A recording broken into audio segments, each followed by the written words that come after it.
Hoy, huminto ka dyan. Iwan mo lang dyan ang delivery. Ako na ang bahala na mapasok ito. Security po, dyan po nagtatrabaho ang girlfriend ko. Eksaktong sinabi niya sa akin na dapat direktang maabot sa kanyang kamay ang pagkain. Kung hindi, makikipag-break siya sa akin. So, please, pwedeng tulungan mo ako dito. Ha ha ha. Sige, pasok ka na. Salamat, salamat po. Huwag kang magkakagulo sa akin, ha? Walang problema, walang problema. Ano ba ang nangyayari? President Jiang, ang stock ng Jiang Group ay bumaba na ng lagpas 15% ngayong araw. At ang numerong ito ay patuloy na lumalala. Lahat kayo dito ay pinili mismo ng Jiang Group bilang mga nangungunang eksperto sa pananalapi. Marami sa inyo ay nagtapos pa sa pinakamahuhusay na universidad sa bansa. At ngayon, patuloy na bumabagsak ang presyo ng stock ng Jiang Group ng lagpas 15%. At hindi natin ito mapigilan. Pero nakaupo lang kayo dito na walang magawa. Bumaba na ito sa ilalim ng 17%. Ang Jiang Group ay talagang wala ng pag-asa. President Jiang, ito ay aming pagkabigo. Nabigo namin kayo. Hindi ko talaga inaasahan na ang tatlong pangunahing pamilya ay magtutulungan para lang wasakin ang Jiang Group at ako, nakaupo lang dito na walang magawa. Naghihintay na masakop. Hello, narito na po ang delivery ninyo. Iwan mo na lang, may meeting kami ngayon. Nasa binit ng pagkalugi ang kumpanya at kaya pa rin panatilihin ni President Jiang ang kanyang komposura. Kahanga-hanga yan. Pero ang nakakagulat sa akin ay ang isang tulad mo na tanging 3 taon. Ang ginugol para pangunahan ang pamilyang Jiang ng Yongcheng para maging nangungunang angkan sa lungsod. Isang umuusbong na bituin sa mundo ng negosyo. Ay ganap na walang magawa sa harap ng ganitong pangunahing krisis sa negosyo. Wala sa lugar. Wala sa lugar. Isa ka lang namang delivery guy. Si President Jiang ay mabait na hindi ka pa pinalalabas at may lakas ka pa ng loob na magsalita ng kung ano-ano dito. Paumanhin, pahiram muna ng computer ninyo sandali.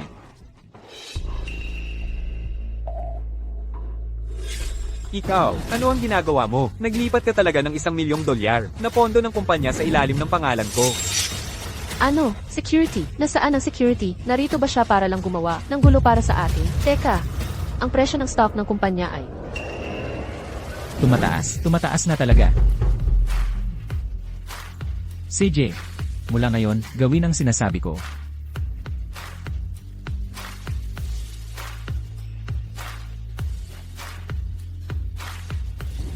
President Jiang, ang presyo ng stock ay bumalik na sa opening price ngayong araw.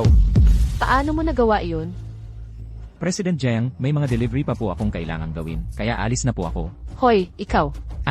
Siya nga pala, President Jiang, may kalahating oras pa bago magsara ang merkado. Kung magpapatuloy ang takbo ng mga bagay, sana ay pag-isipan niyong bigyan ng pamilyang Su ng Yongcheng ng ilang proyektong hahawakan.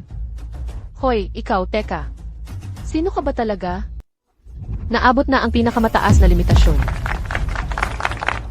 Talagang biyaya ito para sa aking Jiang Corporation. Hindi lang tayo bumagsak, kundi nakakuha pa tayo ng net profit na halos 2.3 na milyong piso. Assistant Deng, tawagan mo agad ang pamilyang Su. Ibigay mo sa kanila ng buo ang pinakabagong proyekto ng kumpanya natin. President Jiang, milyon-milyong piso ang halaga ng proyektong iyon. Kanina, ang delivery guy lang na iyon ay humiling na magbigay ka lang ng kaunting suporta at bigyan sila ng maliit na bahagi ng kontrata. Malaking pabor na iyon. Pagkatapos ng lahat, ang proyektong ito. Gawin mo lang ang sinasabi ko. Opo, gagawin ko na ito ngayon. Sandali lang. Imbestigahan mo ang background ng delivery guy na iyon. Kung kaya niyang iligtas ang Jiang Corporation, mas magaling siya sa negosyo kaysa sa akin. Opo.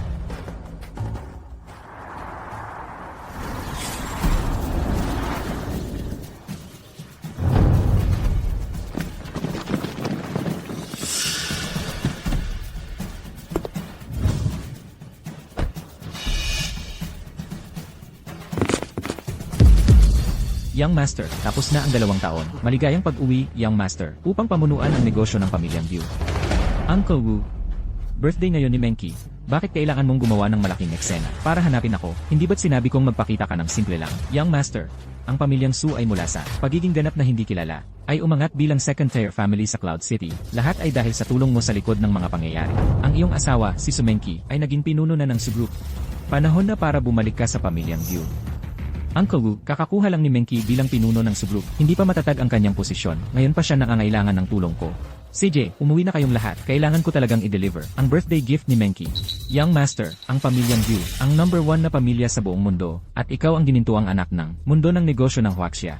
Sa iyong estado at kapangyarihan, dapat kang nagniningning sa global na entablado ng negosyo. Pero ngayon nandito ka lang sa isang second-tier family. Nagpapanggap bilang house husband. Ayos lang ba talaga sa iyo? Tito Wu, Hindi naman ngayon lang tayo nagkakilala. Katayuan at posisyon, kapangyarihan at pera. Para sa akin, parang mga ulap lang yan na papalipas. Ngayon, ang gusto ko lang ay manatili kasama si Menki at mamuhay ng normal pangkaraniwang buhay. Yun ang hinahanap ko. CJ, dapat umuwi na kayong lahat ngayon. Ayoko na talagang ulitin pa ito. CJ, Binibini. Sundin ko ang utos mo. Hoy, Binibini. May balita lang ako. Ang malaking order ng Giant Group na ito, para sa Su-Group. Hula ko, ideya mo rin yon. Diba? Tama ka. Ito sa totoo lang, isa pang birthday gift na inihanda ko para kay Menki. Sige, Binibini, kung may kailangan ka, sabihin mo lang sa akin. Aalis na ako. Naghirap ka, Tito Wu, kaya magmadali kayong umuwi lahat kayo.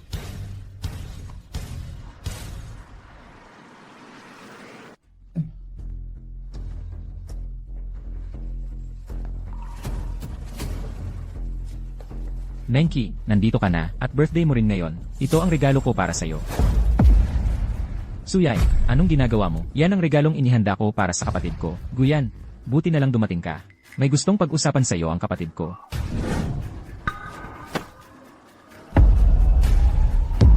Anong ibig mong sabihin? Guyan, maghiwalay na tayo. Menki, huwag kang magbiro. Tara na, uwi na tayo. Magluluto ako ng hapunan para sa iyo. Seryoso ako. Tapos na tayo. Wala nang pag-asa para sa atin. Pirmahan mo ang mga papeles. Bakit? Guyan, paano mo pa naitanong kung bakit? 2 taong nagtrabaho ang kapatid ko para dito, at ngayon ay pumirma na siya ng kontrata na $138 milyon, kasama ang Giant Group. Ang katayuan niya ngayon ay nasa ibang antas na, pero ikaw, lalaki ka na, at ang ginagawa mo lang ay maglaba at magluto sa bahay. Karapat-dapat ka ba talaga sa kapatid ko? Ganito rin ba ang tingin mo sa akin? Hindi ba yan ang totoo? Guyan, matagal na tayong hindi nabubuhay sa parehong mundo. Hindi mo na mabibigay sa akin ang anumang kailangan ko. Ngayon, ang gusto ko palagi ay hindi ang lalaking naglalaba at nagluluto lang. Ang gusto ko ay yung kasama kong lalaban, yung tutulong sa akin na umakyat ng mas mataas pa sa negosyo. Sumenki, nitong 2 taong nakalipas, hindi ba't kasama kita, nakikipaglaban para sa'yo? 2 taon na ang nakalipas, wala ka talaga. Nang nasa pinakamababa ka, ako ang nagtanggol sa'yo, ako ang tumulong sa'yo, ako ang nagplano at nag-isip ng paraan para sa'yo. Sabi mo busy ka. Sabi ko, sige. Nasa bahay lang ako, nagluluto at nag-asikaso para sa'yo. Nakalimutan mo na ba lahat yon? Noon, ang pamilya mong Su ay wala lang. Pinakamababa sa yon city. Ngayong naging second-tier family na kayo. Gusto mo na lang akong itaboy. Sino ka ba? Ano naman? Sinasabi mo ba, ang tagumpay ng kapatid ko ay dahil din sa'yo? Guyan, tumigil ka na sa pangarap. Ang lahat ng ginawa mo, kayang gawin ng kahit sinong katulong. Sa loob lang ng 2 taon, ang pamilya kong Su ay umangat na sa isang second tier na pamilya sa Yon City. Oo, second tier lang. Pero ikaw, Guyan, ikaw, hanggang ngayon, naglalaba at nagluluto pa rin. Isang lalaking umaasa pa rin sa babae. Sinabihan kitang magtrabaho sa kumpanya ko. Ayaw mo, gusto mo pa rin mag-deliver ng pagkain. Alam mo ba kung paano ako tinitignan ng mga tao? Kung paano nila ako kinukutya? Ang pagiging kasama mo, nagpapahiya lang sa akin. Kaya, sa loob ng 2 taon, sa paningin mo, isa lang akong lalaking panggawaing bahay. Isang walang kwentang lalaking umaasa sa babae, at wala nang iba. May mali ba talaga sa sinabi ng kapatid ko? Kung hindi lang sana, napangasawa ng kapatid ko ang isang tulad mo. Ang pamilya naming Su, matagal na sanang umasenso. Dahil sa'yo, pabigat ka lang sa mga Su, mali kayong dalawa. Hayaan mong sabihin ko sa inyo, ang dahilan kung bakit umabot sa ganito ang pamilya ninyong Su, ay dahil ako ang tumulong sa inyo sa likod ng mga eksena. Guyan, hindi ko inakala na magiging ganito kakapangit ang ugali. Makinig ka, ang dahilan kung bakit umasenso ang pamilyang Su ay dahil sa akin, si Sumenki, sa husay sa negosyo, sa kakayahan ko, at sa 2 taon kong walang tigil na pagpupunyagi. Wala yun sa'yo, Guyan. Kahit isang cast-in. Napakatawa ko siguro. Yung kontratang $410,000 sa Giant Corporation. Ako ang nagpakuha kay Jiang Hee-yeon para sa'yo. Guyan, seryoso. Kung magbibiro ka, gawin mong kapanipaniwala. Alam mo ba kung ano ang ibig sabihin ng $410,000? At ang lakas ng loob mong angkinin ang merito ni Young Master Song. Nakakadiri talaga. Young Master Song. Sino ni Young Master Song? Hayaan mong sabihin ko ang totoo. Ang tunay na dahilan kung bakit kami nakapag-trabaho sa Jiang Corporation ay dahil lahat sa pamilyang Song, ang ika-4 na pinakamalaki sa Yon City. Si Young Master Song ang nagpakilala. Hindi ko talaga inaasahan ito, Guyan, na magiging ganito kakapal ang mukha. Inaangkin ang merito ni Young Master Song at ginawang sayo. Tanungin mo ang sarili mo. May natitira pa bang kahit kaunting dignidad sa'yo? Ako ang walang hiya. Ako ang katawata. Anong pinagtatawanan mo? Natatawa ako sa kabubuhan niyong lahat. Yung si Song Yu, Napakasarili niya, palagi siyang nagsisinungaling, tapos ituturing mo siyang kayamanan. Nakakawa ka talaga. Guyan, yung pagka-nervyos mo ngayon, nakakatawa talaga. Sasabihin ko sa'yo, si Binatang Song ay may gusto sa kapatid ko. Kapag nagkaisa na ang mga pamilyang Song at Su, aangat na ang pamilyang Su. Pagdating ng panahon, sino ka na ba? Hindi ka man lang kapantay ng isang hibla ng buhok ni Song Xiao. Malayo ka pa. Suyay, mali ka. Siya, ang hindi kapantay ng isang hibla ng buhok ko. Hindi siya. Karapat dapat ikumpara sa akin. Sumengki. Kaya pala kayong dalawa ang magkasama. Talagang hindi ka nawawala ng sorpresa. Kaya, itong kasal. Desidido kang tapusin, tama ba? Bilisan mo at pirmahan ang mga papeles, at umalis ka sa pamilyang Su. Gaya ng gusto mo.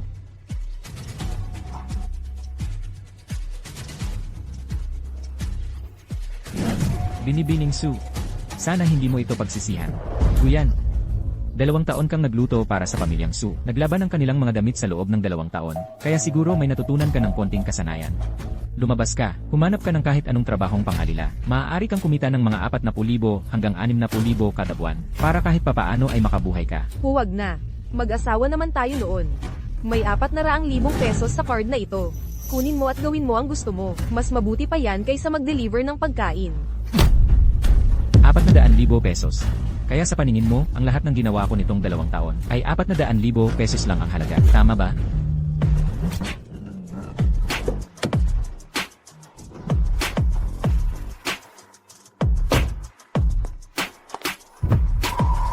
Guyan, huwag mo siyang bastyusin. Higit pa siya sa 400,000 pesos.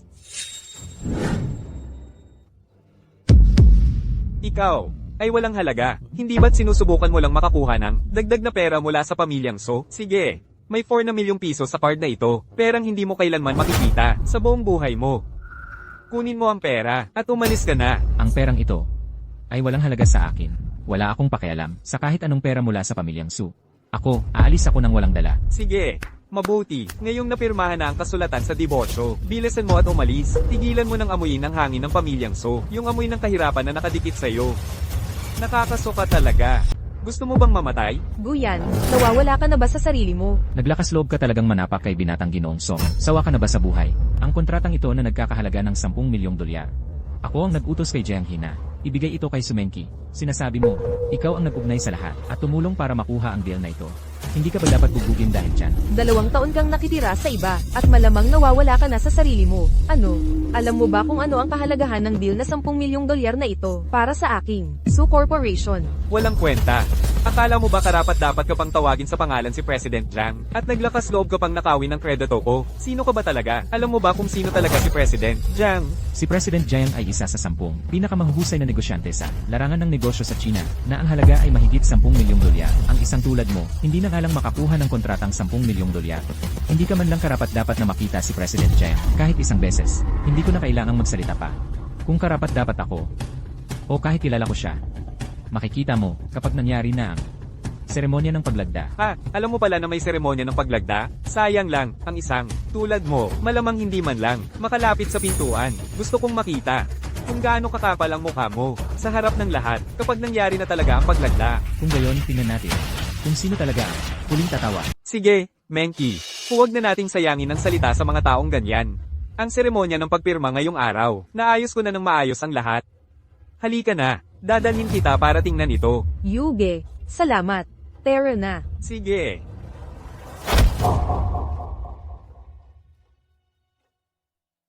Presidente Jiang, nalaman na namin ang pagkakakilanlan ng delivery guy na yon. Ang pangalan niya ay Guyan. Siya ang presidente ng Su Group, asawa ni Sumengki. Kaya pala hiniling niya sa akin na tulungan ang Su Group. Su Group, asawa ni Sumengki.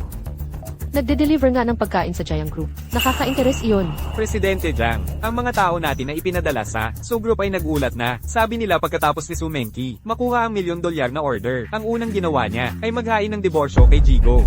Pagkatapos magtagumpay, pinutol niya ang kanyang kasintahan. Ang presidente ng Su Group na ito, talagang bulag. Ihanda ang kotse. Pupunta tayo sa bahay ng Su. Opo.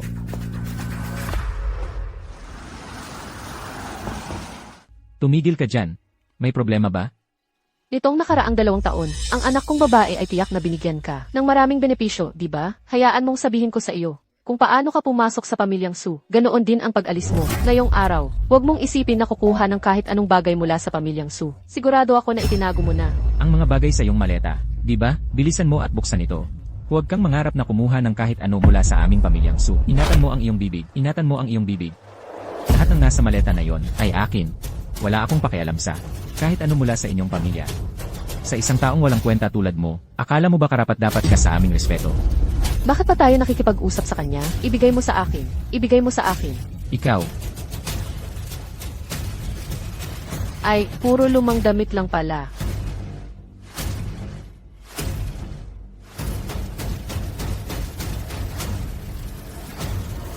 may iba pa ba? Kung wala, aalis na ako. Malamang itinago niya ang mga bagay sa kanyang katawan. Nanay, halukayin natin siya. Halukayin siya. Hoy! Huwag kang lumampas. Huwag mo akong pilitin na gumamit ng lakas. Tigilan mo iyan. Tigil. Saan mo nakita ang aktor na ito? Mukha nga siyang maganda. Guyan, okay ka lang? Sige. Dapat kong sabihin, ang bilis mong magdesisyon. Kakadiborsyo mo lang sa anak ko, ha? Nagkakalat ka pala sa labas. Naglalandian sa babaeng mananira ng pamilyang ito. Ang dumi ng bibig mo. Sampalin mo siya. Gusto kong makita kung sino ang maglakas loob. Ma, okay ka lang. Ikaw naman, ang cute-cute mo. Wala akong pakialam kung saan ka nakita ni Guyan. Ang pamilyang Su ay hindi mo kayang kalabanin. At ang dumi rin ng bibig mo. Sampalin mo siya. Ikaw, Ang pamilyang Su ninyo, sa paningin ko, ay wala kundi mga langgam. hintayin mo lang. Guyan, tara na.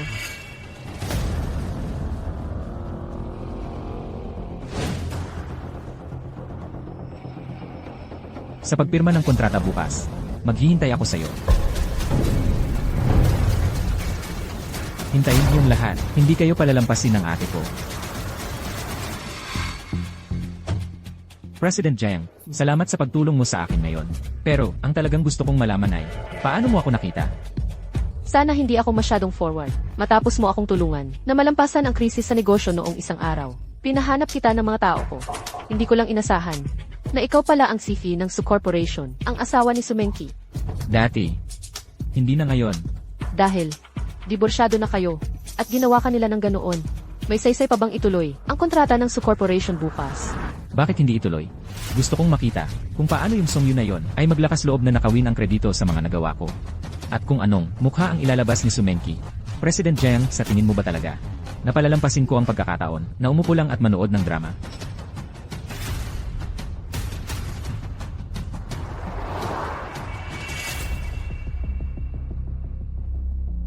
Uncle Wu, ipadala ang mensahe. Mula ngayon, ang Gu Corporation sa Beijing ay opisyal ng papasok sa Yongcheng. Ang investment fair ay gaganapin sa loob ng 5 araw. Isasagawa ang seremonya ng pagpapamana ng pamumuno ng pamilya. Ang panganay na anak ng pamilyang Gu ay opisyal na magiging tagapagmana.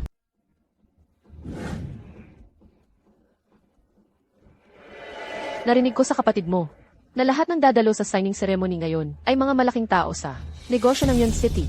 Huwag kang puro kain lang. Makipag-usap ka sa mga importanteng tao na to.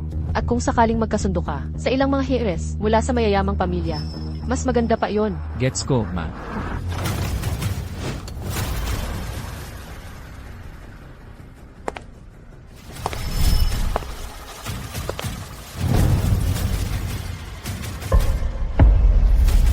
Guyan, hindi ako makapaniwala na nagpakita ka pa dito.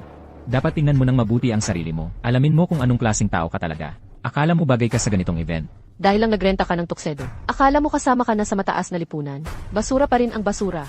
Dumating ka lang dito dahil narinig mo. Pumirma ang anak ko ng kontratang nagkakahalaga ng $140,000 tes. Kaya pumunta ka rito para sumipsip sa mga mayaman at makapangyarihan para makakuha ng pakinabang, di ba? Pasensya. Nadulas ang kamay ko, hindi ko nahawakan ng maayos. Pero, nakakatulong ito, actually. Ang pagtapo ng red wine sa'yo ay perpektong paraan para takpan ang nakakaawang amoy ng kahirapan na daladala mo. Kahit papaano hindi mo madudumihan ang hangin na nilalanghap ng mga katulad namin o masasaktan ang mga mata namin. Sa totoo lang, mura na to para sa kanya. Ang basong ito ng alak ay nagkakahalaga ng hindi bababa sa 10 beses sa kahabag-habag niyang buhay.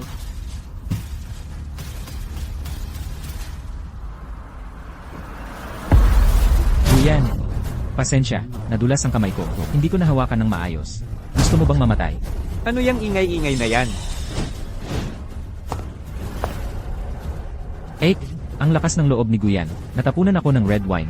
Guyan, hiwalay na tayo. Tigilan mo na ko, okay? Sumenki, huwag kang magmalaki.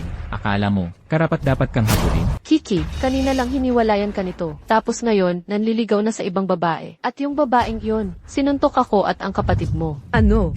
Guyan, hinampas mo ang nanay ko. Hinampas ko siya. 2 taon akong nagtiis sa pamilya Su. Hindi pinalampas ng nanay mo ang pagkakataong guluhin ako. At ikaw, Sumenki, nagbulag-bulagan ka lang. Sa totoo lang, mabait pa nga yung sampal na yon. Ang close na close niya sa babaeng yon. Kung ako ang tatanungin mo, malamang nagkakarelasyon na sila, bago pa kayo maghiwalay. Ang galing mo, Guyan. Akala ko talaga, isa kang, walang kwentang lalaki. Pero ngayon ko lang nalaman, hindi lang basura, talagang isang cheater. Nakakadiri talaga. Ako ang cheater, ako ang kadiri. Sumenki, bakit hindi mo tingnan ang sarili mo at isipin, sino ba ang nagtapon sa asawa, na tumulong sa iyo sa 2 mahirap na taon, para lang makaakyat sa Pamilya Song? Kung hindi ako nag-resign at nag-alaga ng mga bagay-bagay sa bahay, saan ka kukuha ng oras o lakas, para mag-focus sa negosyo? Ngayon nakakapit ka na, sa mas magandang kinabukasan, itinapon mo ako, parang basura, at ngayon, nagmamalaki ka pa. Mga taong katulad mo, na nagpapalit ng mahirap para sa mayaman at sumisira sa lahat ng pangako, yan ang tunay na nakakadiri. Para bang may karapatan kang akusahan ako ng social climbing. Tama, ang deal na ito, si Yunch nga ang nagpakilala nito sa akin. Pero ang pagpapirmahan ng deal na ito, ay dahil lahat sa sarili kong kakayahan, Sumenki, walang iba, kung ikaw naman. Sinabi ko na ito noon, ang kailangan ko, ay isang lalaking talagang, makakatulong sa karera ko. Tulad, ni Yuj.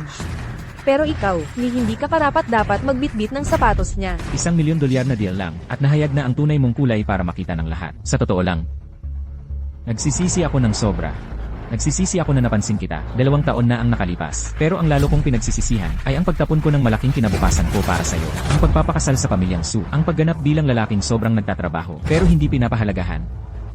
Lahat ng ibinigay ko sa iyo nitong 2 taon, wala ni isa ang peke, at ikaw, ginantihan mo ako sa pagtataksil sa akin.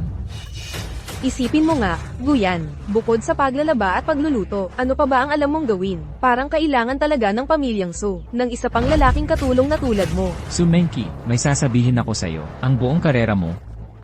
Salamat lahat iyon sa akin, ang pamilyang Su, hindi tatagal kahit 1 buwan kung wala ako, titignan natin yan. So ang sinasabi mo, ang pamilyang Su ay mawawasak, sa loob ng wala pang 1 buwan, kung mawala ka. Menki, sa tingin ko ay, nawala na talaga sa sarili. Dapat siyang sumubong ng ulo sa pader, para matauhan sa mga delusyon niya, kaysa magdaldal dito ng kung ano-ano. May tao, ilabas ninyo ang munting cute na iyon. Katawa-tawa, palalabasin mo ako.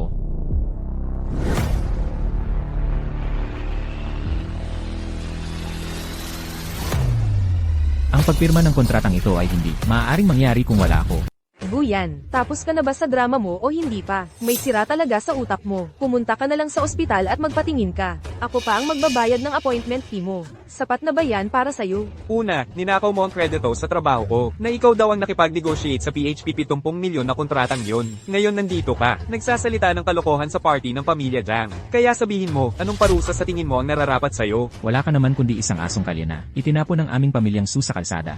At naglakas loob ka pang magsalita ng ganyan dito. Sa totoo lang, naghahanap ka yata ng kamatayan. Para sa akin, halatang halata, mula nang paalisin ka sa pamilyang Su, nagdaramdam ka, hindi mo lang matanggap na maayos ang buhay namin. Kaya pumunta ka rito, sa signing event na ito para lang maggulo. Ang punto, gusto mo lang na mapahiya ang aming Kiki.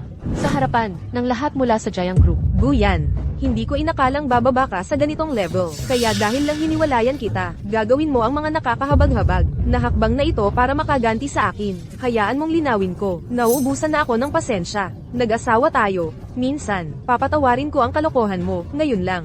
Bago dumating si President Jang, umalis ka na rito. Bumalik ka sa mundo mo, at manatili ka roon. Huwag ka nang pumunta sa high society at mapahiya ka lang. Lumabas ka. Ikaw, ang inyong pamilyang Su, ay hindi karapat-dapat na makipag-usap sa akin tungkol sa social class. Ang kontratang ito. Sinabi ko sa'yo, kung hindi mo ito mapipirmahan, di wala kang pag-asang pirmahan ito. Guyan, ano ba ang ginagawa mo? Ay lapag mo ang kontrata. Ang kontratang ito. Ako talaga ang nagpakuha sa Giant Group, na ialok ito sa'yo. Dati, ito sana ang magiging birthday gift mo. Pero ngayon, nakikita ko na ang tunay mong pagkatao.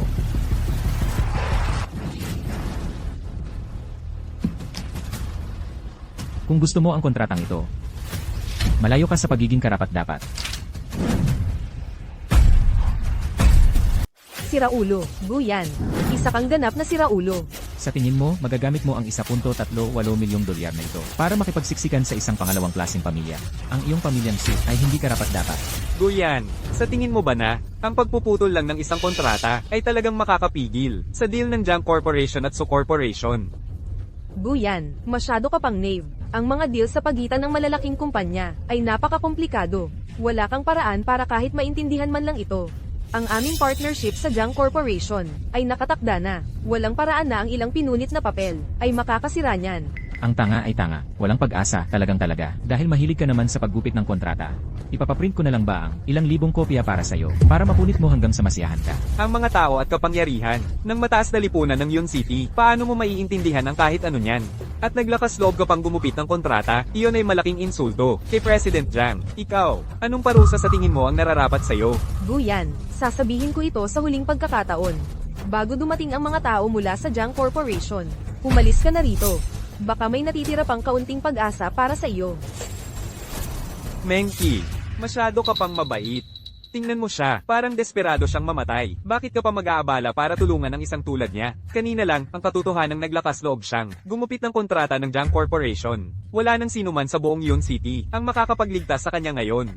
Ang dapat mong gawin ngayon ay putulin ang lahat ng koneksyon sa isang tulad niya, ng tuluyan. Ate, ang walang kwentang lalaking ito ay halatang hindi makatiis na makita tayong magtagumpay. Sinadya niyang galitin ang Jiang Corporation para sirain ang ating deal sa kanila. Sinusubukan lang niyang hilahin pababa ang ating pamilyang Su kasama niya. Sige na nga. Guyan, dahil determinado kang magpakasawi, huwag mo akong sisihin kung maging walang awa ako. Makinig kayong lahat, bilang CEO ng Su Corporation, opisyal kong ipinahahayag sa buong Yun City. Si Guyan ay dati nang ng aking pamilyang Su, itinapon na ex-husband, parang basura. Mula ngayon, tuluyan ko nang puputulan ang lahat ng koneksyon sa kanya. Wala na tayong kinalaman sa isa't isa. Mabuti, ang dramatikong wala nang kinalaman sa isa't isa. Su Menki, dapat kitang pasalamatan sa pagbibigay sa akin ng napakapukaw araw na araw. Tapos ka na ba sa paggulo?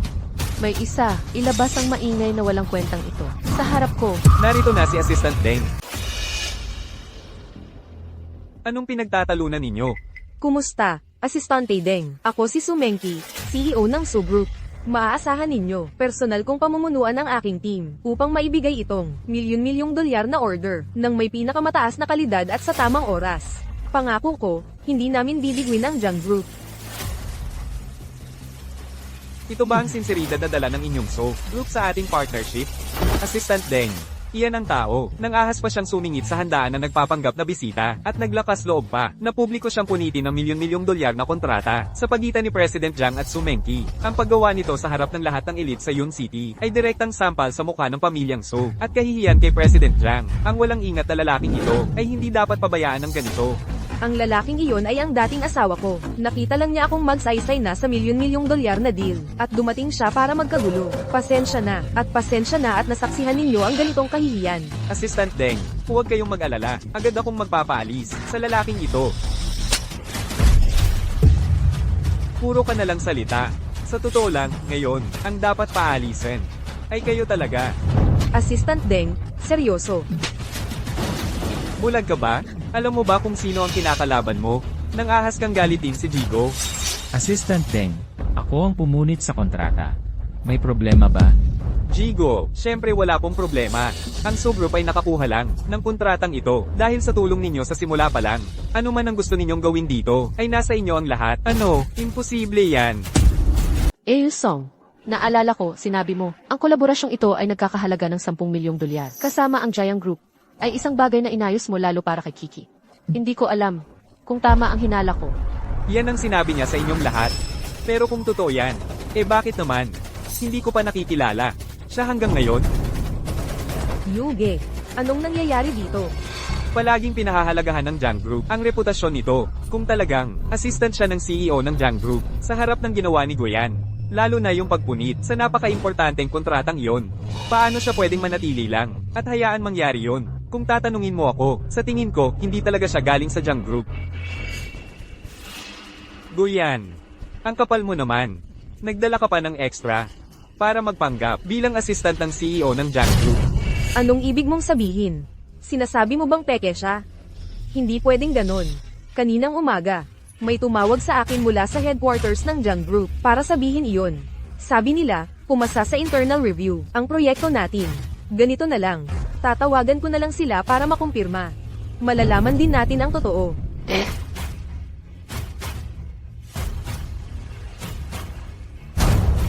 Kamusta? Ako ang CEO ng Su Group, Su Mengki. Kung okay lang sa iyo na magtanong, ang partnership ba ng Su Group at Jiang Group ay kinansela na ngayon? Kinansela, bago yan sa pandinig ko. Papunta na si President Jiang sa seremonya ng pagpirma sa ngayon. Dapat narito na siya sa ilang sandali. Sige, salamat. Narinig mo ba yun, Guyan? Gusto kong malaman kung gaano katagal kayong dalawa makakapagpanggap. Guyan, narito ang isang pagkakataon para sa iyo ngayon. Kung handa kang, lumuhad ka, humingi ng tawad at aminin na ikaw ang mali, papayagan kitang umalis. Kung hindi, kapag dumating na si President Jiang, ang pag-alis mo dito ay hindi na magiging madali para sa iyo. CJ, bibigyan din kita ng pagkakataon. Kung iyuko mo ang ulo mo at aminin ang pagkakamali mo, baka hayaang mabuhay ka. Sige, magpanggap ka pa. Gusto ko talagang makita kung gaano pa katagal mo ito mapagtatagalan. Kapag dumating na si President Jiang dito, mas mahirap ang pagpapanggap mo ngayon. Mas kaiyahiya ang kalalabasan nito. Sinong nag-iinay dyan? Siya.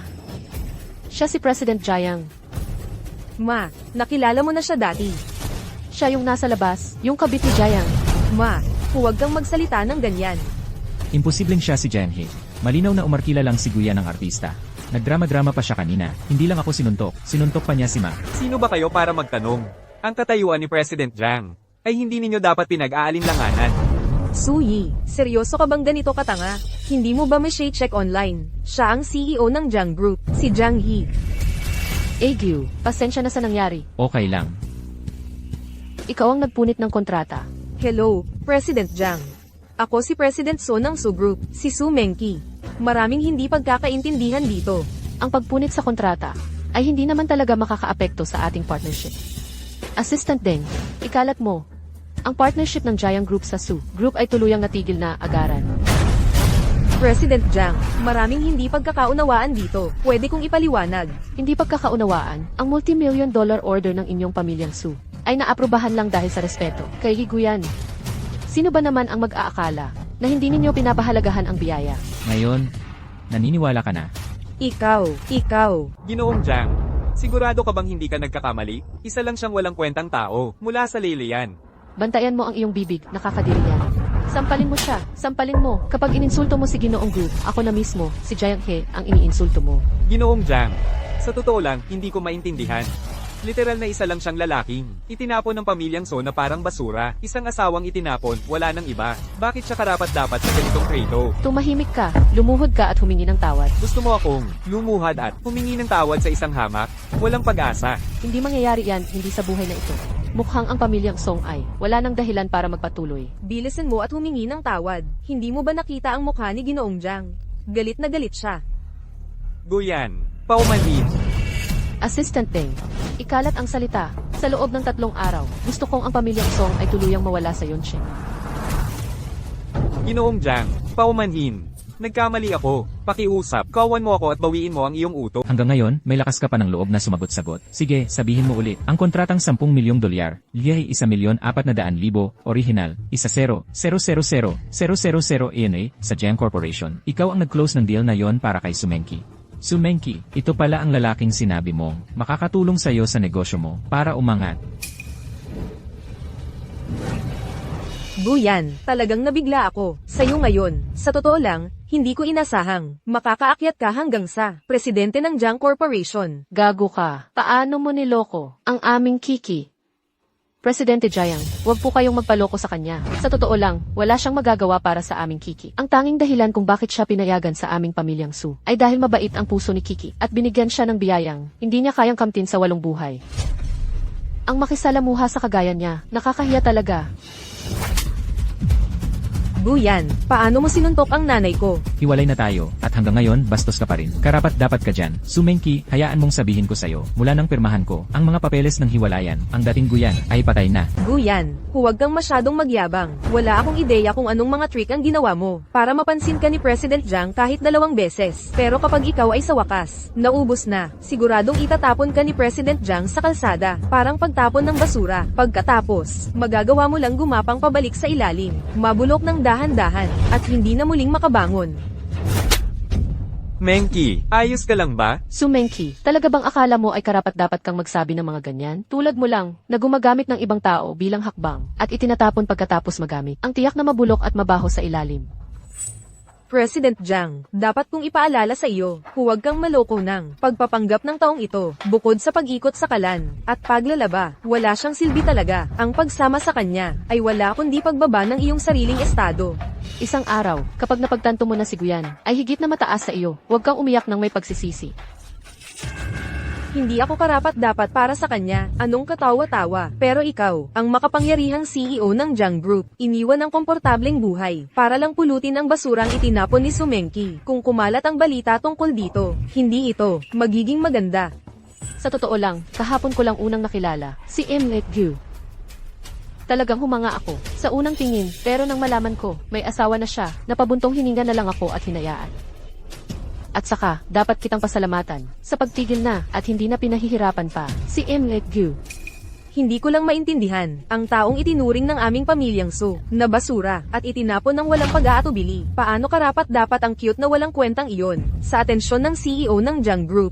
Hindi mo pinapansin ang lahat ng mga gifted na batang talento, para lang ituring siyang espesyal. Ano ang makukuha mo? Hindi mo lang alam ang magandang bagay kapag nakita mo. Guyan, dapat bulag ako para hindi kita makilala. Ikaw ay talagang naiikot. Ang CEO ng Jiang Group, sa iyong daliri, kakadivorce lang sa akin. Lumalapit ka na kay Jiang He. Nakakadiri talaga. May lakas ka pa ng loob na tawaging nakakadiri ang iba. Sino ang nagtapon ng kanilang tapat na asawa ng 2 taon, na parang basura, para lang sa isang side affair? Sino talaga ang nakakadiri dito? Sasabihin ko sa'yo, ang tanging dahilan kung bakit ang pamilya Sun nyo ay nakarating sa kinaroroonan nyo ngayon ay dahil tinulungan ko kayo mula sa likod ng mga eksena. Pero kayo, kailangan pa ninyong paniwalaan ang mga kalokohang sinasabi ni Song Yu at ayaw ninyong maniwala sa akin. Wala na ba kayong kahihiyan? Ang aming Kiki ay nakarating sa kinaroroonan niya. Hakbang-hakbang sa pamamagitan ng kanyang sariling pagsisikap. Huwag ninyong subukang tumayo dito at kunin ang kredito para sa kanyang tagumpay. Ikaw, isang maliit na basura na pinalayas. Karapat dapat ka bang sabihing tinulungan mo kami? Sobra-sobra ang pagtingin mo sa anak mo, sa kanyang kakayahan, magpapakitang gilas lang siya sa harap mo. Ikaw, Kung ganoon kayong sigurado na ang pamilya Su ninyo ay makakaangat sa tuktok dahil kay Sumengki, bibigyan ko kayo ng pagkakataon. Ipasa ang salita, mula ngayon, sinumang makikipagtrabaho sa pamilya Su ay ituturing na kaaway ng Jiang Corporation. Opo, sir. President Jiang, ang pamilya So ay talagang makakapagdala ng kita sa Jiang Corporation. Walang dahilan na itapon ang sarili mong interes para sa isang walang kwenta. Muntik ko nang makalimutan kayo. Noong, nagkaisa ang 3 malalaking pamilya upang subukang ibagsak ang Jiang Corporation. Ang pamilya Song ninyo ay naroon mismo sa gitna nito. Pag-uusapan natin ito ng dahan-dahan. President Jiang, tara na. Guyan. Ano, Miss Su, nakalimutan mo na ba kung sino ang gustong-gustong lumayo sa akin kanina? Ayaw na ayaw makihalubilo sa akin. Hindi pa man gaanong katagal at nagbago na agad ang isip mo. Ako. Ganun talaga, walang saysay na magsalita pa. Mula ngayon, ako, si Guyan, ay tuluyan ng puputol ng ugnayan sa pamilya Su. Wala na tayong kinalaman sa isa't isa. Pangulong Jiang, Menki, kailangan mong mag-isip ng paraan at mabilis. Kung hindi ka kikilos agad, pareho tayong malalagot.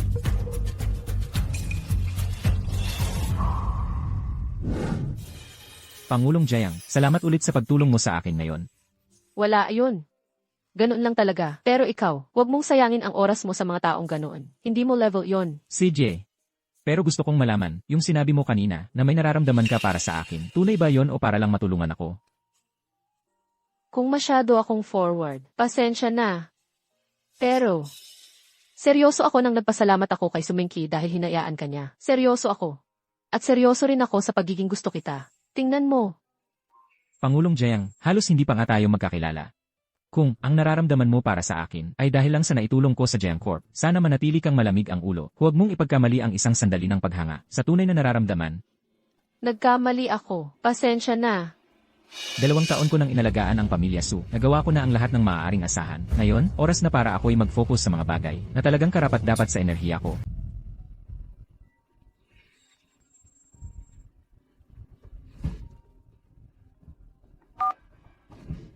Sino ito? Hello, Kuya Shen. Ako ito, Song Yu, yung best buddy mo noong high school. Song Yu? Anong kailangan mo sa akin? Sabihin mo lang.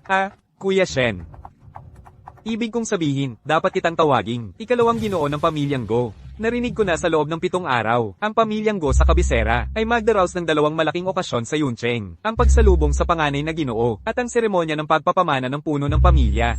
Ikalawang ginoo, sa tingin mo, baka sakali, maaari mo akong ipakilala sa isang tao sa okasyon? Ano, seremonya ng pagpapamana para sa puno ng pamilya? Hindi mo alam yon? Siyempre, alam ko. Itatandaan ko ang iyong kahilingan.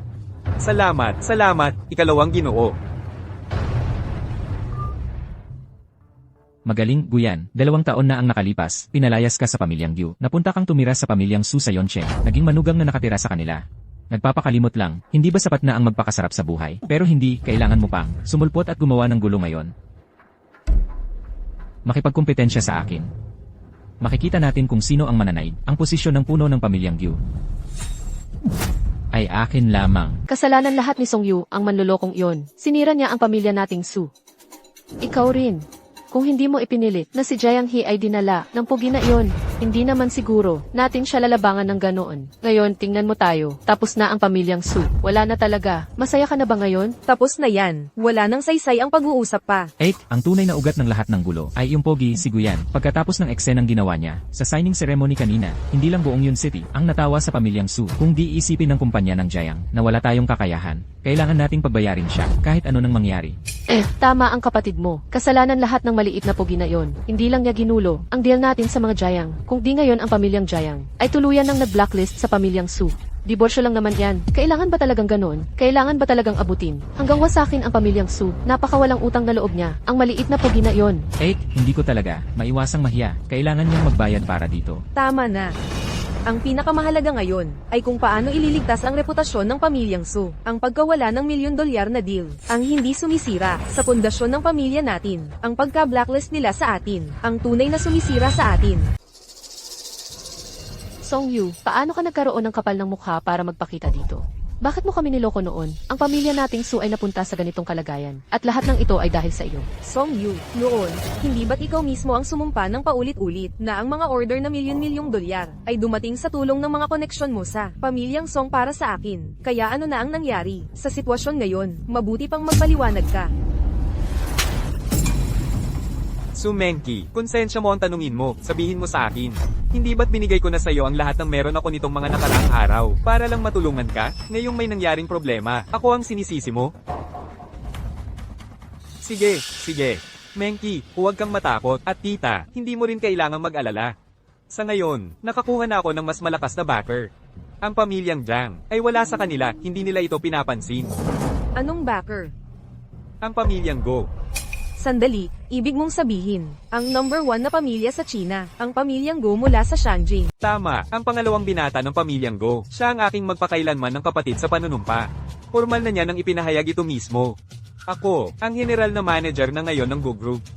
Sabihin mo sa akin, kumpara sa utos ng pamilyang Jiang na iyon, sapat ba o hindi ang aking bigat dito? Sapat na, higit pa sa sapat. Nag-alala kanina si tita at nawalan ng ulo. Nagsabi ng mali, huwag mo sanang damdamin, ha? Mula ngayon, ang muling pag-angat ng aming pamilyang Su ay nakasalalay na lamang sa inyo, Ginoong Song at sa pangalawang binata ng pamilyang Gu. Walang problema yon. Menki, makinig ka. Ang pamilyang Go mula sa kabisera ay formal ng inanunsyong darating sa Yuncheng. Sa loob ng 5 araw, magtutulungan sila kasama ang nangungunang 3 pamilya sa kabisera upang magdaos ng isang investment conference. Eksklusibo silang pipili ng pinakamahusay na mga kasosyo. At ako, naanyayahan na ako. Pagdating ng panahon, isasama kita. Talaga. Hindi lang iyon. Ang pamilyang Go, sa loob ng 7 araw, ay magdaraos ng isang homecoming banquet para sa panganay na anak na lalaki ng mga Go sa Yuncheng. Sa okasyong iyon, ang panganay na anak na lalaki ng mga Go ay magiging formal na ang tagapagmana ng pamilyang Go. Iyan ang uri ng okasyon, kung saan magpuputol ng mga pinto ang mga tao at hindi pa rin makakapasok. Pero huwag kang mag-alala. Ako mismo ang magpapakilala sa'yo sa panganay na anak na lalaki ng mga Go. Iyan ang uri ng swerte na pinapangarap ng napakaraming tao. Kung totoo ito, talagang isang pagkakataong hindi na mauulit. Kaya ang pagkawala ng utos ng pamilyang Jiang ay talagang hindi mahalaga. Ang pamilyang Jiang ay maaaring namumuna sa Yuncheng. Pero kumpara sa malalaking pamilya sa kabisera, hindi sila karapat-dapat magsinelas. Bukod pa riyan, iyan ang numero 1 pamilya sa buong Waksha, ang pamilyang Go mula sa kabisera. Sila ay isang pamilyang nakatayo, nasa tuktok ng piramide. Sa tabi nila, ang pamilyang Jiang ay hindi karapat-dapat magsinelas ng kahit kanino. Ang galing nito, ate. Sa galing mo, siguradong, mapapansin ka ng pamilyang Gyu. Basta't maging partner lang tayo ng Gyu Corporation. Ang pamilya nating Su, hindi lang tayo makakahon, kundi tataas pa tayo ng todo, ganun lang, makakalakad na tayo ng mayabang sa Yun City. Kapag nangyari yon, lahat ng mga taong nang lait sa atin, sa wakas ay makikita na ang pamilya nating Su ay hindi basta-basta. Tama, talagang dapat tayong magpasalamat kay Ginoong Song. At may mas magandang balita pa. Ang mga pinuno ng 3 malalaking pamilya mula Shangjing ay darating sa Yun City bukas ng umaga. Nakapag-book na sila sa Yunting Hotel. Pagdating ng oras, dadalhin ko kayo roon para maglibot. Baka sakaling makakuha tayo ng pagkakataon na makipag-ugnayan sa kanila bago pa ang kumperensya.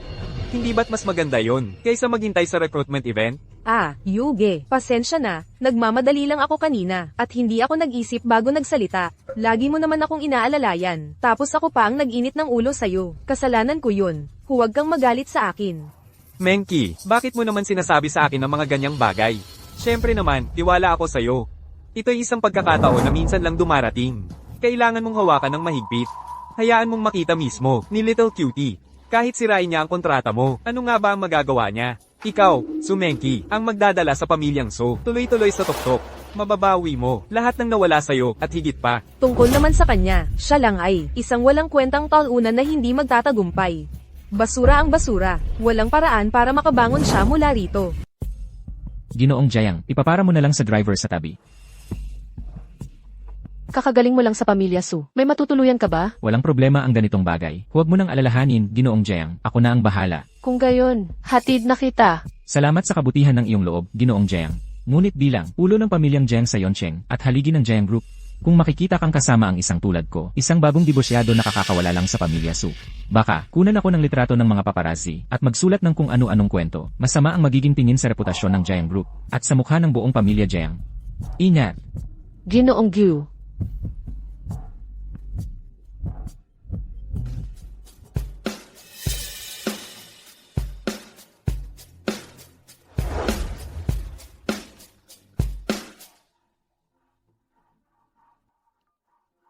Tulungan mo akong maghanap ng kotse. Binata. Bukas ng umaga, ang mga ulo ng 3 pangunahing pamilya sa Beijing ay darating sa Yuncheng. Patuloy silang nagtatrabaho para sa darating na investment fair. Oo nga pala. Gusto nilang makipagkita sa iyo bago ang kumperensya. Ano sa tingin mo? CJ, 2 taon na akong hindi nakikialam. Ngayong ako na naman ang babalik para pamunuan ang pamilya Gyu. Dapat kong makipagkita sa lahat ng mga tito. Binibining Ginoo, mauna na ako at magre-reserba ng pribadong suite para sa inyo sa pinakamataas na palapag ng Yunting Hotel. Ang nangungunang 3 pamilya sa Shangjing ay nagpadala sa inyo ng espesyal na imbitasyon. Sa imbitasyong ito, maaari na kayong sumakay sa pribadong elevator diretso sa pinakamataas na palapag. Maya-maya, ay text ko sa inyo ang numero ng hotel manager. Ano man ang kailangan ninyo, ipaalam lang sa kanya. Salamat sa pag-asikaso, Tito Wu. Hello. Sige, nakuha ko na.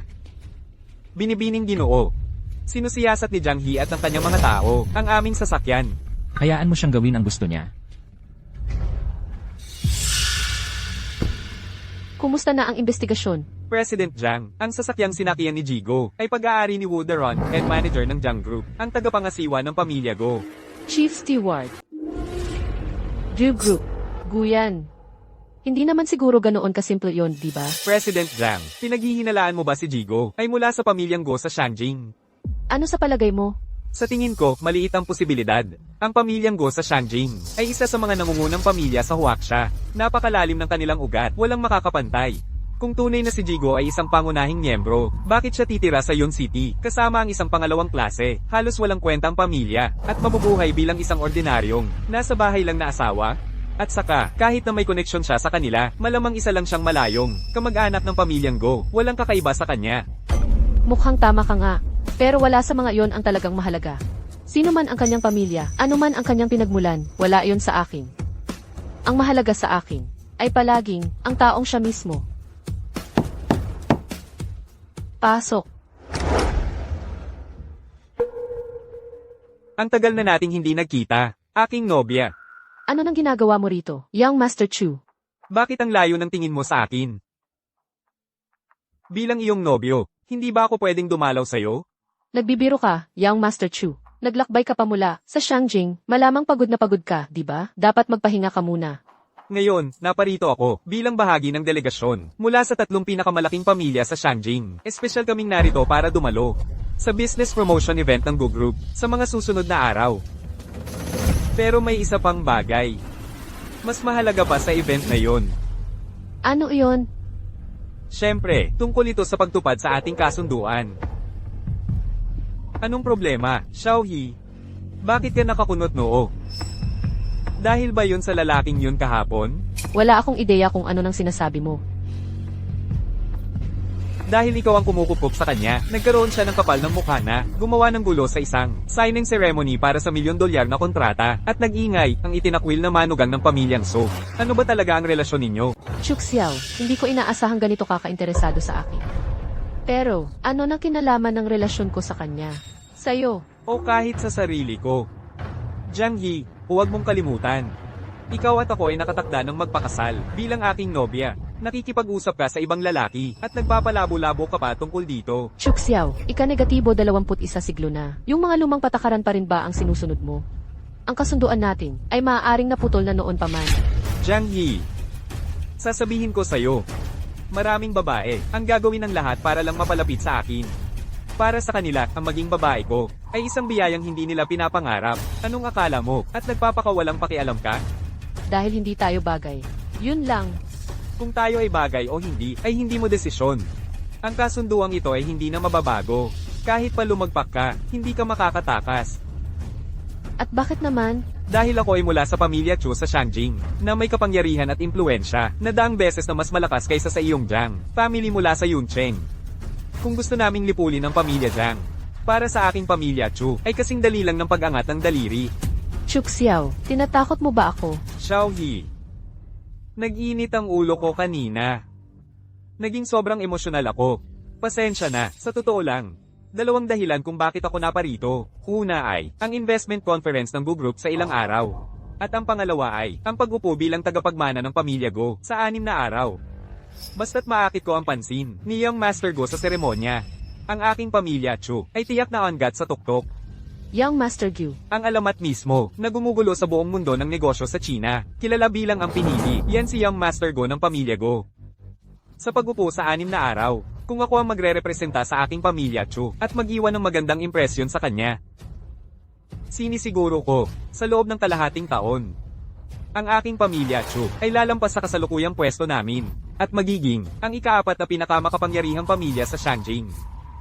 Pagdating ng panahon, ang buong Shangjing, walang maglalakas loob na sumalungat sa akin, si Chu Xiao. Ayos, mabuti naman para sa'yo. Pero, ano na kinalaman nito sa akin? Jiang He, bakit hindi mo maintindihan? Ang kailangan mo lang gawin ay sumang-ayon. Pakasal sa pamilya namin na Chu, tapos ang pamilya mong Jiang, ay magagamit ang kapangyarihan ng pamilya naming Chu para magkaroon ng matatag na pwesto sa Yon City.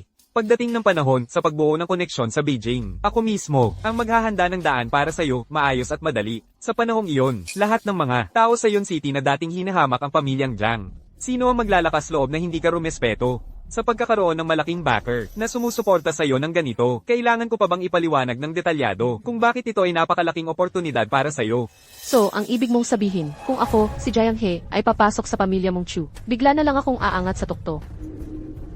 Pasensya na, hindi ko kailangan yan. Sa totoo lang, mayroon na akong taong minamahal. Sino? Ibig mong sabihin, yung sa pamilyang So, na itinapon na parang basurang kahapon, si Guyan, di ba? Yung lalaking hindi man lang makapag-alaga sa sarili, bakit mo pa siya ilalagay sa puso mo? Hayaan mong sabihin ko sa'yo. Kung gusto ko siyang alisin, hindi ko na kailangang kumilos. Sa isang salita lang mula sa akin, si Chu Xiao, kaya kung sirain ang lahat ng daan niya, iwan siyang walang kahit isang lugar na matatayuan sa mundong ito. Chuk Xiao, lalaki ka pa ba? Kailangan mong pag-isipan ng mabuti yan. Guyan. Ang tinutukoy mo ba ay yung panganay na binata ng pamilyang Gu? Hindi pwede. Ngayon, ang mga pinuno ng 3 pangunahing pamilya sa Beijing ay magkikita-kita sa aming Yunting Hotel. Kaya ngayon ang Yunting Hotel ay sarado sa publiko. Kayo po ay espesyal na inanyayahang bisita ni Emily Song. Kaya kayo ay may espesyal na pagbubukod. Sandali lang po, papunta na rito si Emily Song. Salamat, Manager Lee.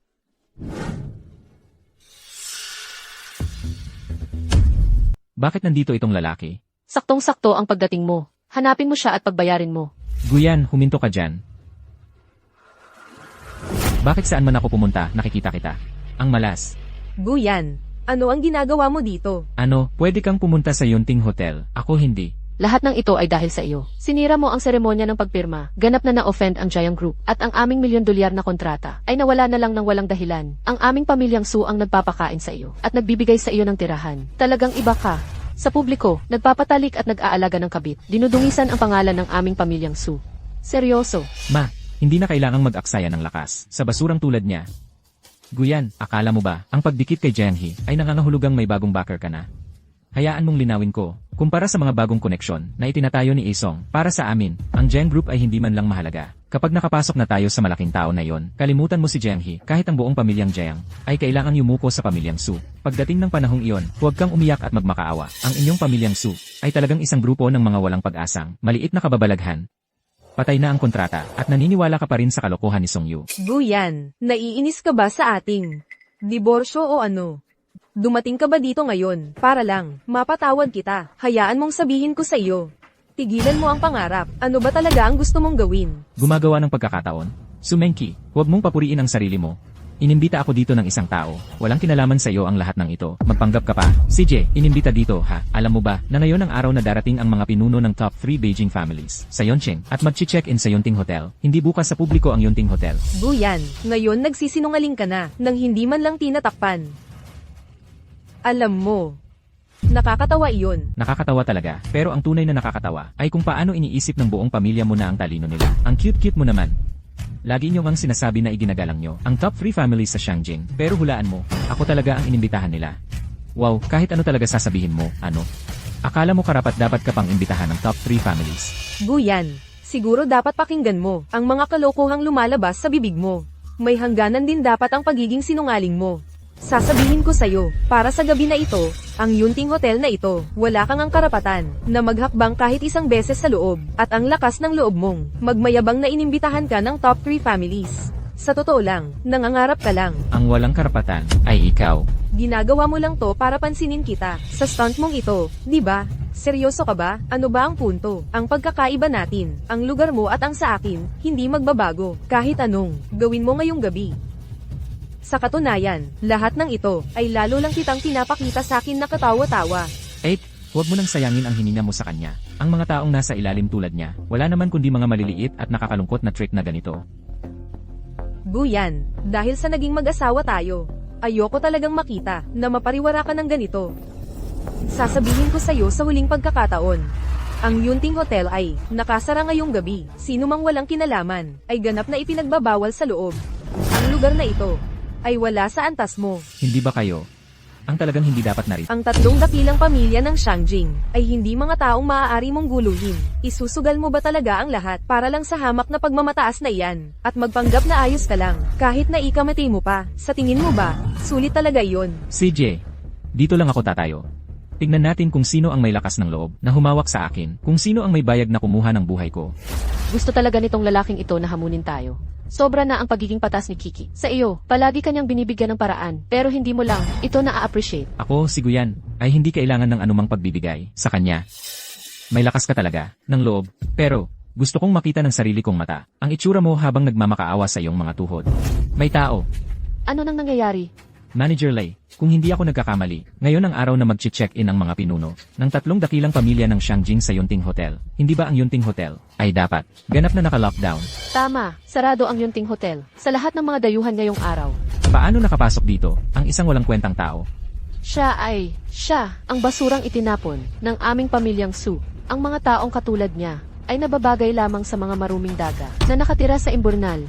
Sino ang nakakaalam kung saan kanal siya? Gumapang ngayon na nagpabaho at nagpadumi sa lugar na ito. Ano ba yan? Manager Lee, hindi mo alam ang buong kwento. Kahapon, siya ang may gawa. Naging matapang siya nang makipag-ugnayan sa ng Giant Corporation. Nagkalat siya sa signing ceremony at siya lang ang sumira sa US dollars 140,000 original. 1,000,000 na kontrata ng aming pamilyang Su at mga Jiang. Ngayon, sinusundan na naman niya tayo. Sumunod sa atin dito sa Yunting Hotel. Hindi niya matanggap na makita ang aming pamilyang Su na magkaroon ng pagkakataon na makipag-ugnayan sa mahalagang tao. Gusto niyang magkagulo dito. Sinasadya niyang saktan ang tatlong malalaking pamilya para lang madamay ang buong gulo sa aming pamilyang Su. Sa totoo lang, napakasama talaga niyan. Ang aming President Hang, malinaw na nagsabi, may mga isihi na bisita na darating sa Yunting Hotel. At kahit maliit na pagkakamali ay hindi papayagan. Ikaw dyan. Paano ka naglakas loob na magkagulo sa Yunting Hotel? Naisip mo ba ang mga kahihinatnan? Aalis ka ba ng mag-isa? O gusto mo ako ang magpaalis sa iyo? Manager Lee, tama ba? Payo ko sa'yo, bago mo subukang paalisin ako, mas mabuting pag-isipan mong mabuti kung kaya mong harapin ang mangyayari sa susunod. Malaki ang salita. Guyan, hinahanap mo talaga ang gulo. Mukhang ayaw mo ng madaling paraan. At gusto mo ang mahirap na paraan, ha? Manager Lee, nagbabanta siya sa iyo sa harap ng publiko kung hindi natin paaalisin ang katulad niya. Kakalat ang balita at hindi maganda ang itsura. Sinubukan kong huwag kang mapahiya sa pagpapasama sa iyo. Gusto kitang bigyan ng konting dignidad. Pero kung ipipilit mo ang pagiging mayabang, huwag mo akong sisihin kung maging mahigpit ako. Security, alisin niyo siya. Tignan natin kung sinong may lakas ng loob. Manager Lee, hindi ako naghahanap ng gulo para sa iyo. Inimbita ako rito. Heto ang aking imbitasyon. Ano ito? Ito ay imbitasyon na natanggap ko mula sa tatlong pinakamayayamang pamilya sa Beijing. Nag-imbita sila ng isang tao, at ako yung taong yon. Guyan, may dala ka pang props para sa kasinungalingan mo, ha? Magkano ba talaga ang halaga ng peking? Ganito, akala mo ba bulag kami na hindi namin makikita ang pagkakaiba? Halatang halata na peke lang itong nabili mo sa tabi-tabi. Pero sa totoo lang, bakit hindi ko narinig na kailangan mo pa palang magdala ng imbitasyon? Para pumasok sa Yunting Hotel, 5 taon na akong lobby manager dito sa Yunting Hotel. Paano ko hindi malalaman kung mayroong ganitong patakaran ang Yunting Hotel? Guyan, wala ka na talagang kahihiyan. Nakalagay ang tatak ng pamilya ng tatlong major na pamilya sa imbitasyong iyan. Kung basura lang ito, buksan natin at tingnan ano. Manager Lee, dapat mo itong tingnan ng mabuti. Dilat ang mga mata mo at tingnan mabuti dahil kung ibig kong sabihin baka sakali. Ang taong pinalayas ng aming pamilyang Su noon pang mga panahon na yon ay naging isang espesyal na bisita na inimbitahan ng hotel inyo. Di ang ginawa namin ngayon ay nakasakit kami sa tatlong major na pamilya. Kung masira ang aming pamilyang Su, isa yon. Pero madadamay ang Yunting Hotel at baka hindi naligtas ang posisyon mo bilang manager dito. Sa ganon, Hindi na kailangang tingnan. Sinungaling lang yan na nagsasalita ng kung ano-ano. Imposibleng ang isang tulad niya ay isang pinarangalang bisita ng ating hotel. teka, wag naman ganyan. Paano kung yung tatlong family crest sa imbitasyon ay totoo talaga? Ilang piso lang ang gastos para magpa-stamp sa labas. Kahit sino, sa isang sulya pa lang makikita na peke ito. At ipinagmamalaki mo pa yan sa akin. Tagapamahala Lee, iminumungkahi kong pag-isipan mong mabuti ito. Kung ang imbitasyon sa iyong kamay ay tunay, ang hawak mo ay kumakatawan sa reputasyon ng tatlong nangungunang pamilya sa Shangjing. Hindi lang sa pagpunas nito, kahit konting paghamak lang. Ilan pang buhay ang meron ka bilang isang lobby manager para ipambayad? Isang tangang tulad mo. Akala mo makakapanakot sa akin. Sinasabi ko lang ang totoo. Dahil pinunit mo na ito, wala na akong sasabihin pa. Kung wala ka nang sasabihin, mga guard, ipalabas niyo siya. Gusto kong makita kung sino ang maglakas loob na hawakan siya. Tingnan natin kung sino sa inyo ang may lakas ng loob na hawakan siya. Ay, ang cute-cute mo. Dinala mo na naman itong babae, ha? Sa totoo lang, medyo curious ako. Kung alam mo na kung sino ako, paano ka nakakapagsalita sa akin ng ganyan? Kanino ka ba nakakapi? O baka naman may bagong backer ka? Ang pamilya Jiang ang nangungunang pamilya sa Yun City. Pero sa harap ng tatlong malalaking pamilya sa Shangjing, parang mga langgam lang sila na kayang durugin anumang oras. Ngayon, si Emerson ay inimbita ako bilang kanyang pinarangalang bisita. Maliwanag ang sinabi niya sa simula. Nakipagkita na siya sa lahat ng tatlong pinuno ng malalaking pamilya ng maaga. Basta't makakonekta tayo kay Emerson, di kahit pa, ang Yun City, ang buong Shangjing, ay kailangang magbigay galang sa atin. Jiang He, sa panahong iyon, sa tingin mo ba talagang pakialaman pa ng pamilya Su, ang pamilya Jiang? Tama ka. Mula ngayon, ang nangungunang pamilya sa Yun City ay kami ang mga Su. Mukhang darating na any minute yung napaka-importanting bisita. Kung hahayaan nyo, itong dalawang daga na mag-ingay dito. Pagpasok ni Eng Hang, hindi ko kayang panagutan ang mangyayari. Bakit nakatayo pa rin kayo dyan? Bilis, alisin nyo na yung dalawang yan. Kung makakaabala kayo sa aming pinarangalang bisita, hindi nyo malalaman kung ano ang tumama sa inyo. Ang kapal mo, ako si Jiang He, CC ng Jiang Group. Hindi mo ba ako nakikilala? CC ng Giant Group. Siyempre kilala kita, pero ito ay Yunting Hotel. Wala akong pakialam kung sino ka. Guardia. Sandali, tumawag muna ako. CJ, hayaan mo siyang tumawag. Gusto kong makita kung anong kalokohan ang kaya niya. Zhang Hongwen. Ako ito, si Guyan. Magandang hapon, binatang Go. Ito si Zhang Hongwen. Nakarating ka na ba sa Yunting Hotel? Narito na ako ng ilang sandali. Pero, may naging kaunting problema sa unang palapag. Problema? Ang lobby manager mo dito ay parang hindi masyadong nakakatanggap. Ano, sino ba siya para magkaganyan? Binatang Go, bigyan mo ako ng 3 minuto. Bababa agad ako kasama ang aking team. 1 minuto. Kung wala ka rito sa loob ng 1 minuto, ang 3 sa itaas, ikaw na ang mag-asikaso sa kanila. Ang kapal mo, si Zhang ang general manager ng aming Yun Corporation. Mga katulad mo, mga walang kwentang tao na hindi kayang umasenso. Akala mo pwede kang mag-utos sa kanya? At tinatawag mo pa ng buong pangalan si General Manager Zhang. Mukhang sawa ka na sa buhay. Guardia, basagin ang mga binti nila at itapon sila.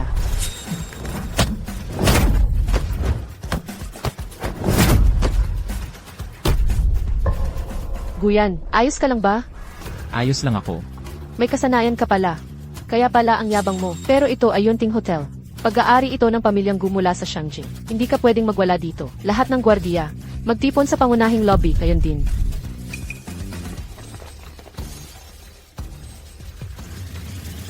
Pulihin sila. Li Weiwei. Ang lakas ng loob mo talaga. Ginoong Zhang, anong dahilan ng pagpunta mo rito? Li Weiwei, kung hindi ako pumunta, paano ko malalaman ang kalokohan mong ginawa? Ginoong Zhang, alam kong kasalanan ko ang kabiguan ngayon. Pinapasok ko ang dalawang, walang kwentang tao. Tumahimik ka. Bulag ka ba o tanga lang? Lumabas ka, ngayon na. Zhang Hongwen mula sa Yunting Hotel. Nandito para makipagkita kay Ginoong Go. Si Ginoong Zhang ang general manager ng Yunting Hotel. Paano siya magluluhod sa batang ito? Tumayo ka. Zhang Hongwen, nahuli ka. Dapat mong harapin ang parusa ni Ginoong Go. Zhang Hongwen, ang lobby manager mo dito, ay may kapal ng mukhang pinunit ang imbitasyon na ipinadala sa akin ng 3 pangunahing pamilya. At pinagsabihan pa ang seguridad na salakayin kami ng mga kaibigan ko. Ang manager na ito, si Lee, ay nagbanta pang babaliin ang mga binti ko. Kaya sabihin mo sa akin, paano ko parurusahan ang general manager ng Yunting Hotel? Bastos ka. Naiintindihan mo ba ang ginawa mo? Ginoong Zhang, sinusunod ko lang ang mga utos mo. Sinabi mo sa akin. Tama na. May pumasok dyan. Dalhin mo siya palayo. Hindi, Ginoong Zhang, hindi mo ako pwedeng tratuhin ng ganito. Ginoong Zhang. Simula ngayon, si Li Weiwei ay pinatalsik mula sa Yunting Hotel. Hindi na siya muling magtatrabaho dito. Makipag-ugnayan agad sa Yuncheng Hotel Industry Association at ilagay ang kanyang pangalan sa blacklist. Ginoong Zhang. Palayasin mo siya rito, ngayon din. Ginoong Go, ang nangyari ngayon ay dahil sa aking pagkukulang sa pamamahala. Hinayaan ko kayo at si Ginoong Jiang na magambala ng ganito sa Yunting Hotel. Kasalanan ng Yunting na hindi kayo naserbisyohan ng maayos at ako ang buong pananagutan. Guyan, hindi ka naman talaga iyon. Ang tagapagmana ng pamilyang Gu, di ba? Nasaan na ang lahat ng kayabangan kanina? Mukhang ngayon, baka hindi ko na kailangan pang isugal ang buhay ko. Ano? Gusto niyo talagang patayin? Si Mr. Go? Zhang, huwag kang magpalinlang sa kanya. Wala siyang iba kundi ang manugang na nakikitira, na pinalayas namin sa pamilya Su. Noong nakatira pa siya sa amin, siya ang naghahain ng tsaa at tubig, hindi makatingin ng diretsyo, mas masahol pa sa aso. Bakit ang laki ng respeto ninyo sa kanya? Bakit? Dahil lang ba siya ang pinarangalang bisita na inimbitahan ng pinuno ng 3 malalaking pamilya? Imposible yan. Ikaw, ganda. Akala mo ba dahil nakakonekta ka sa 3 malalaking pamilya, magbabago na ang buhay mo? Isa ka lang talagang asong. Naligaw na sinuwerte. Nanay, tama na yan. Tigilan mo na yan. May lakas ka pang mang-insulto kay Mr. Go sa harap ng publiko? May tao ba dyan? Sampailan siya. Dalhin niyo ako sa itaas. Mr. Go. Paano naman ang mga taong ito? Kaibigan ko si President Jiang dito. Kaya maging magalang kayo at mabuti ang pakikitungo sa kanya. Tungkol naman sa iba, halos hindi ko sila kilala. Ginoong Go, parito po kayo. Paumanhin po, Ginoong Jiang. Ngayong araw, si Ginoong Go lang po ang inimbitahan ng mga pinuno ng 3 pangunahing pamilya. Kahit kayo po, hindi kayo maaaring umakyat. Ginoong Jiang, sandali lang po, hintayin niyo ako rito. CJ, Ginoong Go, Ang mga pinuno ng tatlong pangunahing pamilya ay matagal nang naghihintay sa inyo sa suite isa sa pinakamataas na palapag. Diretso na po kayong umakyat. Tungkol naman sa mga taong ito na walang kinalaman, papalisin ko agad sila para hindi kayo maabala. Samahan ninyo pataas si Ginoong Go. May tao ba rito?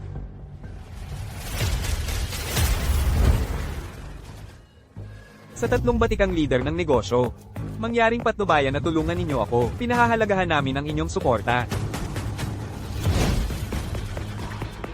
View Group, hepe ng opisina ng Sanggay sa Yonshen.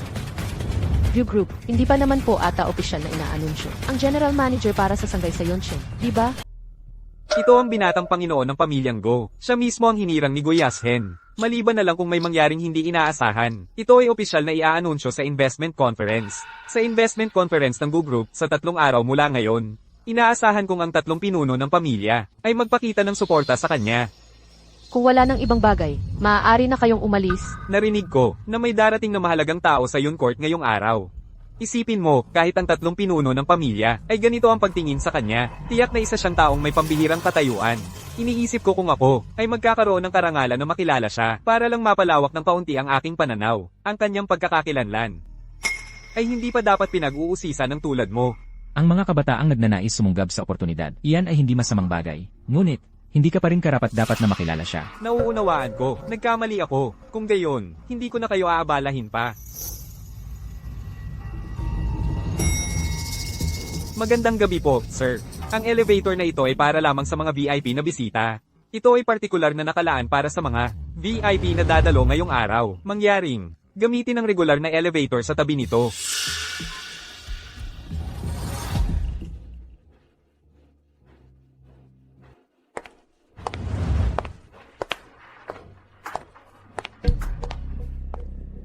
Guyan?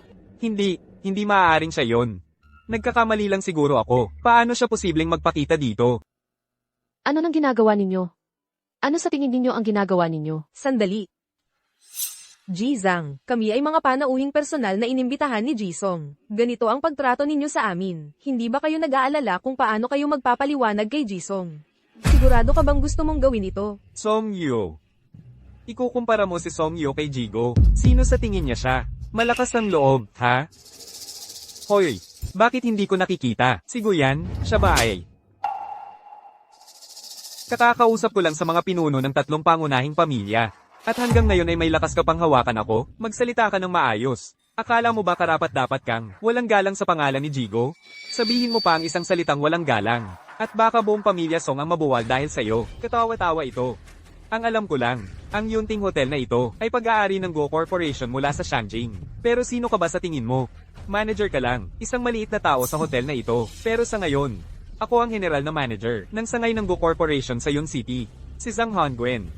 Sigurado ka bang gusto mong magsugat dahil sa isang taong itinapon ng pamilyang So? Parang basurang kahapon? Sa pagkakaalam ko, ang sangay ng Go Corporation sa Yun City ay hindi pa opisyal na nagbubukas. Kaya saan nanggaling ang general na manager na ito? At uulitin ko, hindi mo nga karapat-dapat magbuhat ng sapatos ni Jigo.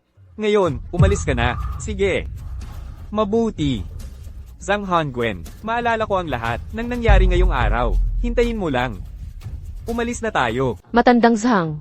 Sino nga ba talaga si Guyan? Ginoong Jiang, ayon sa mga tagubili ni Ginoong Go, hindi ko maaaring ibunyag ang kanyang pagkakakilanlan. Ang iyong reputasyon dito sa Yun City ay isang bagay na dapat kong igalang. Ngunit, ang mga utos ni Ginoong Go ay talagang hindi ko kayang suwayin.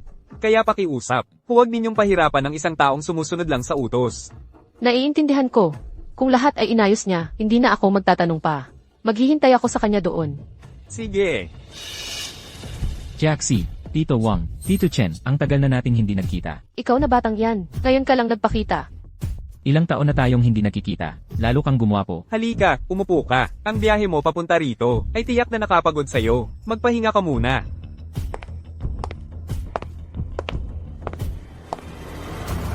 Xiaoyan, naaalala mo pa ba noong kakagraduate mo lang ng kolehiyo? Isang bata lang. Pero may lakas ng loob ka na harapin ang negosyo ng pamilyang Gu. Noon, akala namin kaming 3 ay para lang tulungan kang magsimula. Itayo ang iyong pundasyon. Pero sino ang mag-aakala? Sino ang mag-akala? Bata, likas na talaga ang galing mo. Kami mga matatanda, Ilang dekada nang nagpapakahirap para lang matutunan kung paano gumagana ang negosyong ito. Pero ikaw, tumingin lang ng sandali, at naunawaan mo na ang lahat. Dagdag pa, napapanatili mong maayos at tuloy-tuloy ang takbo ng mga bagay. Organisado at kontrolado ang lahat. Hindi nagtagal, bago mo na isaayos ang lahat ng mag-isa. Totoo nga, noon. Hinihintay ng lahat na magkamali ka, pero nabaligtad mo ang sitwasyon.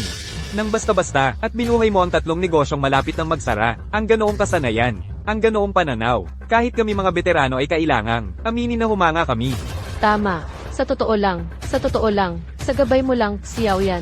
Kaya napakabilis lumago. Ang aming tatlong pamilya, masyado kayong mapagbigay, mga Ginoo. Noon, kung hindi mo ako inakay ng paisa-isa, hindi ko magagawang, matutunan yon ng napakabilis. Kumpara sa inyo, baguhan pa rin talaga ako. O tama, Xiao Yan. Sa pagkakataong ito, narito kami. Para pag-usapan, ang darating na Business Expo. Sa loob ng 3 araw, nais naming magkaisa sa iyo ng maaga. Tama ka, Xiao Yan.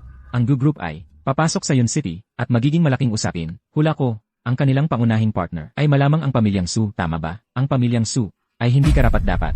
Teka, ano ang nangyari? Ikaw at ang babaeng Su na iyon. Mga Ginoo, hiwalay na kami. Ni Sumenki, Hiwalay? Xiao Yan, ano ang nangyari? akala ko nga, palagay ko, napakalapit ng pamilyang Su at Gyu, kung may mangyari man, tiyak na hindi sila lalabas sa kanilang grupo, lalo na hindi sa pamilyang Song, na halos walang koneksyon.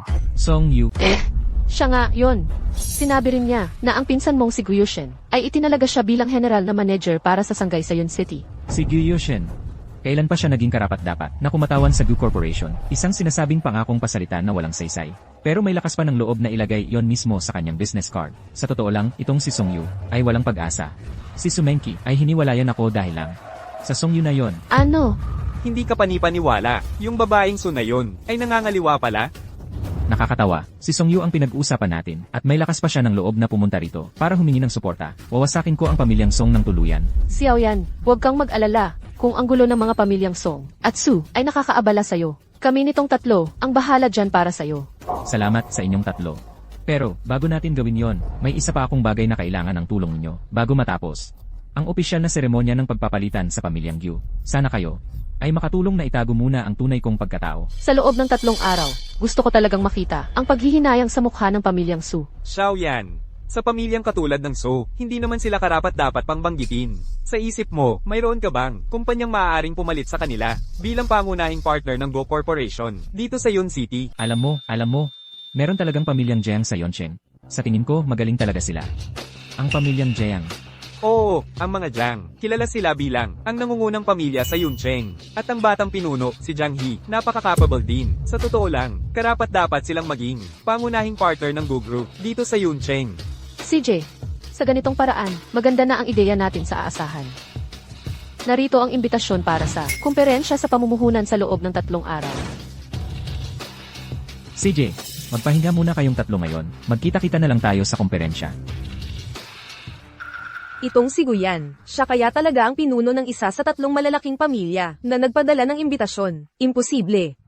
Song, si Guyan ba ay may lihim na background o ano? Eh ano naman kung meron? Kahit pa malakas ang background, malayo siya sa antas ng Go Group. Naiintindihan ko na, si Guyan, siya lang yung tipo na umaangat sa pamamagitan ng pang-aakit ng babae. Ngayon nakipag-flirt siya sa C ng Giant Group. Bukas kumapit na naman siya sa isang heres mula sa nangungunang pamilya sa Beijing. Seryoso, ang tanga talaga. May nakakaalam ba talaga kung ilang affair ang naranasan ni Guyan bago naghiwalay kay Kiki? Dapat noon pa pinilit ninyo ang hiwalayan. Ngayon yumaman siya at ginawang katatawanan ang pamilya nating Su. Ang mga tao ba sa pamilya ninyong Su ay hindi talaga naglilinis ng ngipin. Kaya ganyan kabaho ang bibig. Kaya pala pinalayas ka ng lalaking yun din. Kanina lang sa loob, ang yabang-yaba mo pa. Kumusta naman ang pakiramdam? Ngayon, tingnan mo tayo, pareho tayong nakatiwangwang dito. Iniwan sa lamig, di ba? Ginoong Jiang, bakit mo pa dinadaya ang sarili mo? Nakikita ko ang totoong ikaw. May gusto ka kay Guyan, di ba? Siguradong masakit. Ngayon, di ba? Pero abala siya sa pagsipsip sa anak ng isa sa 3 malalaking pamilya sa Beijing. Ang mga mayayamang babaeng yon ay mas mahalaga kaysa reputasyon mo bilang top family ng Yun City ni hindi ka nga titingnan. Pero, kung talagang nararamdaman mong niloloko ka, bakit hindi na lang, ako na lang, ang piliin mo, mas mabuti pa yon kaysa maging tanga. Para kay Guyan. Seryoso, nakakadiri. Sumenki, bantayan mo ang bibig ng kapatid mo. Kapag narinig ko pang may kahit kalahing maruming salita na lumabas sa kanya, hindi ako magdadalawang isip na ako ang bahala. Puputulin ko ang dila niya at ipapakain sa mga aso. Jiang He, ano man ang sabihin ng kapatid ko, Hindi mo trabaho ang turuan siya ng leksyon. Jiang Yi, sabihin ko sa'yo, hindi na kita takot. Mukhang, nakakita ka na ng bagong backer. Menki, ang mga pinuno ng 3 pamilya ay kakain mamayang gabi kasama ang mahalagang bisita. Nakilala ko na siya. Talaga? Siyempre, at naayos ko pa ang lahat ng paghahanda ng maaga. Ang 3 pinuno ng pamilya mismo ang nangako sa akin na sa investment summit pagkatapos ng 3 araw, ipapakilala nila ako sa VIP na yun mismo. Narinig mo yon, ang pamilyang Jiang. Ni hindi karapat dapat magkalos ng sapatos nila sa harap ng 3 malalaking pamilya, lalo na yung na kahit ang 3 pinuno ng pamilya ay kailangang yumuko. Sa kanya, ang pamilya mong Jiang, ni hindi katumbas ng isang talahi. Sabi mo nakilala mo ang bisita na inimbitahan ng mga pinuno ng 3 pamilya. Bakit hindi kita nakita? Ano ang ibig mong sabihin dyan? Yu Song, kanina pa niya sinasabi na siya ang inimbitahan ng 3 malalaking pamilya. Nagmamalaki lang yan, hindi man lang gumawa ng kwento. Hindi siya nag-aalala na balang araw ay madudulas siya sa sobrang kayabangan. Narinig ko lahat ng sinasabi niyo sa inyo. Sa tingin niyo makakapasok pa kayo sa investor conference sa Makalawa. Hayaan niyo, malinaw na sabihin ko ngayon. Hindi kayo makakalusot sa pintuang iyon. Ito ay galing sa akin, si Guyan. Sino ka ba? Akala mo mabuting tao ka? Paano mo nagawang magsalita ng ganyan? Mga taong katulad mo, mga mabubuting tao na nagsikap mula sa pinakababa, wala kayong alam sa kung paano maglaro ang mga nasa itaas. At naglakas loob ka pang magingay dito? Sa totoo lang, akala mo ba makakapanatili ka sa Yon City sa pamamagitan lang ng pagsandal sa isang babae at pagbabalak ng iyong pag-akyat, mga maduming paraang ganyan? Iniisip ko kung gaano katagal ang matatagalan mo. Seryoso, huwag mong sobrang tingin ang sarili mo. Tama, Guyan. Para sa mga taong katulad mo na galing sa ibaba, dapat manatili ka lang sa sarili mong gulo. Tigilan mo na ang pangarap na makisakay sa mga elite para umangat. Huwag mo nang isipin na tumapak sa mga ulap na hindi sa iyo. Ang katayuang ganyan ay nakatalaga sa sandaling ipinanganak ka. Sumenki, wala ka ng pag-asa. Ang paghihiwalay sa'yo, ang pinakamagandang desisyon na nagawa ko. Pakinggan mo ang sinasabi mo. Ang hindi nakakaalam, iisipin. Ikaw ang nagtapon sa aming Kiki. Huwag mong kalimutan. Ang aming pamilyang Su, ang nagpalaya sa'yo. Guyan, hindi ba't kanina lang, pinipilit mong, hindi kami makakapasok sa investment fair na ito. Sige, hintayin lang natin. Makalipas ang 3 araw, kapag ang aming pamilyang Su ay naging pangunahing partner ng Gu Group, doon natin makikita kung anong mukha ang ipapakita mo. Bakit ka pa magpapakababa sa antas ng isang taong pinakamababa? Talagang bagay na bagay, kayong dalawa. Talagang bagay na bagay kayo. Bigyan na lang kita ng bendisayon dito ngayon. Babae at lalaki. Sana'y magtagal kayong dalawa. Sana'y magkadena kayong dalawa magpakailanman. Para hindi na kayo nakakasilaw dito. Pero na.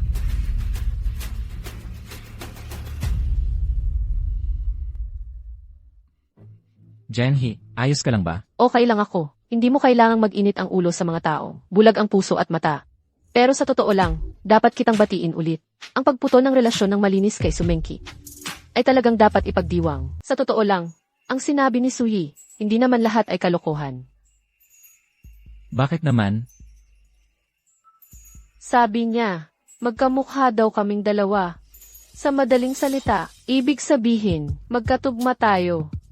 Presidente Jiang, sige na, huwag mo akong pagtawanan. Hiwalay na lalaki ako. May dalahin na hindi ko kayang tanggalin. Paano ako magiging karapat-dapat sa'yo, Presidente Jiang? Wala akong pakialam sa mga yan. Hindi niya na-appreciate. Sarili niyang lugi yun. Walang pangmalas yun. Kung ako ang nasa kalagayan niya. Presidente Jiang, 3 araw na lang ang kumperensya sa pamumuhunan. Natanggap mo na siguro ang imbitasyon mo, di ba? Natanggap ko, pero hindi ko naman balak pumunta. Bakit hindi? Narinig ko lang, ang sangay ng Chuja sa Yoncheng ay determinado na makipagkasundo sa View Group. Tiyak na iimbitahan nila ang lahat ng iba pang malalaking pamilya para magtulungan at hadlangan anumang pagkakataon ng mga paborito ni Gu. Para sa pamilyang Jiang, napakaliit ng tsansa, hindi tayo makikisali sa gulo ngayon. Presidente Jiang, sa pagkakakilala ko sa'yo, hindi ka taong madaling sumuko, lumalaban ka, kahit mabiguman, hindi ka umuurong, yan ang totoong ikaw. Teka, hindi tama yan. Hindi yun dahil nawalan ka ng loob. May ibang dahilan ka, di ba? Ituring mo na lang akong duwag ngayon. Sayang naman, katatanggap ko lang, ng sarili kong imbitasyon, sana ay sabay tayong pupunta. Pero mukhang hindi na mangyayari iyon. Teka, pupunta ka rin. Ano ng problema? President Jiang, ayaw mo bang pumunta ako? Ikaw, kailangan mo ba talagang pumunta? Tama, kailangan kong naroon talaga. Di ba pwedeng lumiban ka na lang? Bakit? Kung sasabihin kong, baka masaktan ka, kung pupunta ka, pipilitin mo pa ring pumunta? Ang tinutukoy mo ba ay, ang pamilyang Su? Ang panganay na binata ng pamilyang Chu, si Chuk Xiao. Di ko talaga kilala yung tao na yan. May kasunduan niya kami sa kasal. Pero sa totoo lang, wala akong nararamdamang anuman para sa kanya. Ang aming mga pamilya, ang nag-ayos noon matagal na. Napakalakas ng kilos niya sa lahat ng bagay. Narinig ko, nang malaman niyang sinira ko ang signing ceremony para sa'yo. Pumunta siya kahapon para lang kausapin ako. Ah, ganun pala. Iniisip niyang may namumuong relasyon sa team. At ngayon, sa ganitong pagkakataon, ikinukutya ka niya. Kaya ang panganib na sinasabi mo, ay nag-aalala kang, makita niya ako sa investment conference, at gamitin ang kapangyarihan ng pamilyang Chu para guluhin ako. Si Chuk Xiao, ang panganay na lehitimong anak ng pamilyang Chu sa henerasyong ito. Palagi siyang baliw kumilos, at mabangis ang mga pamamaraan niya. Kamakailan lang, isang kumpanya ang kumuha ng proyekto mula sa pamilyang Chu. Hindi pa umabot ng 2 linggo. Pinabagsak niya sila, diretsong sa pagkabangkarote. Ang manager sa proyektong iyon ay napunta pa sa ospital. Pero, kung desidido ka talagang pumunta, ayokong mag-isa kang harapin siya. Guyan, ang pass na hawak mo ay imbitasyon, di ba? Pwede ba kitang ayain na pumunta bilang kasama ko? Kung susubukan kang guluhin ni Chuk Xiao sa harap ng publiko, ako ang sasagot at sasaklolo sa'yo. CJ, kung ganun, umaasa ako sa'yo, President Jiang.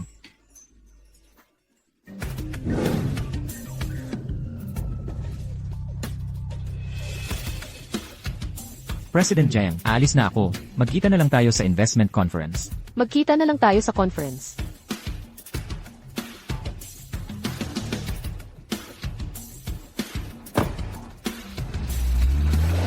Quotes ulit ng head executive ng Group Corporation. Guyan, habang mas nakikilala ko ang pinanggalingan mo.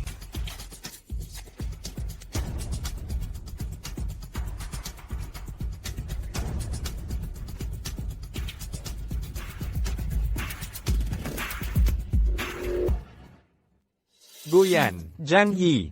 Talagang may lakas ng loob kayong humarap, ha? Song, bakit hindi mo sabihin sa akin? Bakit naman kami matatakot pumunta? President Jiang, ang pamilya ninyong Jiang, ang buong reputasyong numero 1 sa Yuncheng. Sa tingin mo ba talagang napakalaking bagay yan? Sa investment fair ngayong araw. Karamihan ng mga tao rito ay mga top tier na elite mula sa Beijing. Hindi pa nga dito, ang event ay inorganisa ng Go Group at ng 3 pangunahing pamilya mula sa Beijing. Kahit sino sa kanila ang piliin mo, duda kung makakarating ka man lang. Sa antas na yon sa buong buhay mo, seryoso ka talaga sa sarili mo? Katawa-tawa. Kaya hindi ako karapat-dapat. Pero ikaw, karapat-dapat. Tama, diretso na ako sa'yo. Ang tunay na lakas sa likod ko ay hindi isa. Sa 3 pinakamakapangyarihang pamilya sa Beijing. Ito ay ang pamilyang Go. Pagkatapos ng gabing ito, ibaba ko ang inyong pamilyang Jiang. Mula sa pinakamataas sa pwestong iyan, sa Yun City. Presidente Jiang, ano ang pakiramdam? Nakunin ang lalaking hindi ko naman gusto. Gusto mo bang Jiang mamatay? He, hindi mo na kailangang saktan siya. Kung sasaktan mo siya, madudumihan lang ang kamay mo. Guyan, huwag mong isipin na dahil nakasandal ka kay Jiang He, ay malaking tao ka na ngayon. Hayaan mong sabihin ko sa'yo, ang mga lalaking tulad mo na umaakyat sa likod ng mga babae, kahit makapasok ka ng patago, walang bayag hanggang buto. Hindi ka magiging anuman sa buong buhay mo, kaya huwag ka nang mangarap na umabot sa tuktok.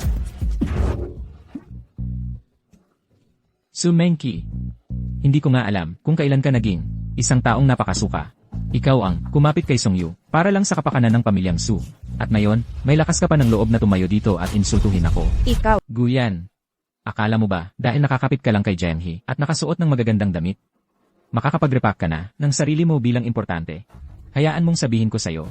Sa ilalim ng lahat, ikaw pa rin yon na pinalayas ng kapatid kong babae. Ang kahabag-habag na lalaking itinapon sa kalye. Kahit anong pilit mong magpanggap, hindi mo may tatago yung mababang uri mong ugali. Guyan, kung may natitira ka pang, kahit konting hiya sa sarili, ngayong gabi, hindi ka sana pumunta rito. Pumunta ka ngayon, para lang mapahiya ang sarili mo. Sinasabi ko sa'yo, kung makikialam ka sa pamilyang Go mula sa Shangjing ngayong gabi, kahit si Jiang He hindi kayang protektahan ka. Sa totoo lang, mukhang ang mapapahiya ngayong gabi ay ang pamilya ninyong Su. Jiang He, ang aming pamilyang Su ay hindi kasing impluwensyal ng sa inyo. Noon, baka medyo natatakot pa ako sa'yo. Pero ngayong gabi, ang pangunahing okasyon ay para sa pamilyang Go, mula sa Shangjing. Kumpara sa pamilyang Go, ano ba ang halaga ng pamilya ninyong Jiang? Tama na, huwag nang mag-aksaya ng oras sa pakikipagtalo sa mga taong walang alam. Ang pinakamahalaga ngayong gabi ay, kailangan kong makakuha ang pamilyang So at Go ng nangungunang partnership. Tama si Ginoong Song. Kiki, wag nang magsayang ng hininga sa mga tulad nito. Pasok na tayo. Wag nating hayaang hadlangan nito ang totoong negosyo. Eksakto. Sa ilang minuto na lang, papasok na tayo sa Business Summit para pirmahan ang deal sa pamilyang Go at maging ang kanilang pangunahing partner. Tungkol naman sa inyo, maghintay na lang kayo rito sa labas. Tara na. Ano? Dahil lang makakapasok kayo, hindi na ako makakapasok. Ano ibig sabihin yan? Sinasabi mo, May karapatan ka ring sumama sa amin, makipagkompetensya sa parehong entablado. Kung gusto kong pumasok, papasok ako. At tungkol sa'yo, kung sasabihin kong hindi ka papasok, hindi ka talaga papasok. Ha ha ha. Hoy, narinig ko ba yon ng tama? Ano ba ang sinasabi mo, Guyan? Sinabi mo ba kanina, na kung hindi mo kami papapasukin, hindi kami makakapasok? Tingnan mo, ano ito? Ito ang imbitasyon na binigay sa akin ni Kuya Yu. Ikaw, hindi mo nga ito nakita sa buong buhay mo, di ba? Kapag gusto pumasok ng pamilya Su, papasukin kami. Lene, imbitasyon lang yan. Hoy, hindi mo pa rin ba naiintindihan kung ano ito? Ito ang imbitasyon na kinuha para sa akin ni Kuya Yu. Ikaw, ano ba ang kaya mong gawin? Kaya mong maglaba, kaya mong magluto, bukod doon, ano pa ang kaya mo? Sa totoo lang, sa tingin ko talaga, hindi ka karapat-dapat na tumayo sa tabi ko. Sumenki, ngayon ikaw ang mali. Ikaw, ang hindi karapat-dapat na tumayo sa tabi ko.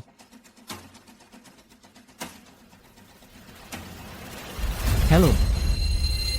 Kanselahin ang membership ng Pamilya Su at Pamilya Song.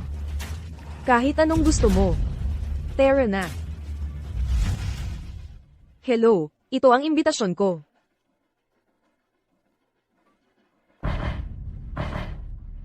Paumanhin.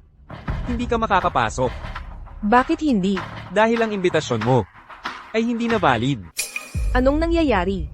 Kanselado na. Ano? Nagbibiro ka ba sa akin ngayon? Ako nga. Ang imbitasyon ay perpektong maayos. Paano biglang naging kanselado? Tingnan mo, kasama ako sa pamilyang Song mula sa Yuncheng. Ang pamilyang Song. Kung gayon, hindi na kailangang suriin, dahil ang mga imbitasyon mula sa pamilyang Song ay kanselado na rin. Imposible yan. Malapit na akong italaga bilang general na manager ng sangay ng Yuncheng para sa Go Corporation. Nakuha ko ang imbitasyong ito, direkta mula sa isa sa 3 pangunahing pamilya. Paano posibleng kanselado? Kamakailan ko lang nalaman ito. Sabi sa abiso, na ang pamilyang So at ang pamilyang Song mula sa Yuncheng ay kanselado na ang lahat ng kanilang imbitasyon. Ang pamilyang So at pamilyang Song ay hindi pinapayagang pumasok. Isang tawag lang mula kay Guyan, at ang aming karapatang pumasok ay nawala. Imposible. Paumanhin po, Ginoo. Pwede ko bang itanong kung bakit ang aming pagpasok ay biglang kinansela? Paumanhin. Sinusunod ko lang ang mga utos. Wala akong autoridad para malaman ang dahilan. Paano nangyari ito? Sumenki, hindi ko talaga maintindihan. Bakit lahat ng sinasabi niya ay naniniwala ka? Pero kapag ako naman ang nagsasabi, isang salita mo, hindi ka naniniwala. Ngayon, naniniwala ka na sa akin. Sabi ko sa inyo, hindi kayo makakapasok. Talagang hindi kayo makakapasok. Guyan, bakit ang yabang-yabang mo? Kami nga, hindi makapasok. Akala mo makakapasok ka? Wala ka namang imbitasyon. Ay, sinong nagsabing, wala akong imbitasyon? Ano? Paano magkakaroon ng imbitasyon? Ang walang kwentang yon. Kailangan niyong suriin ng mabuti yan. Sigurado ako, peke yan.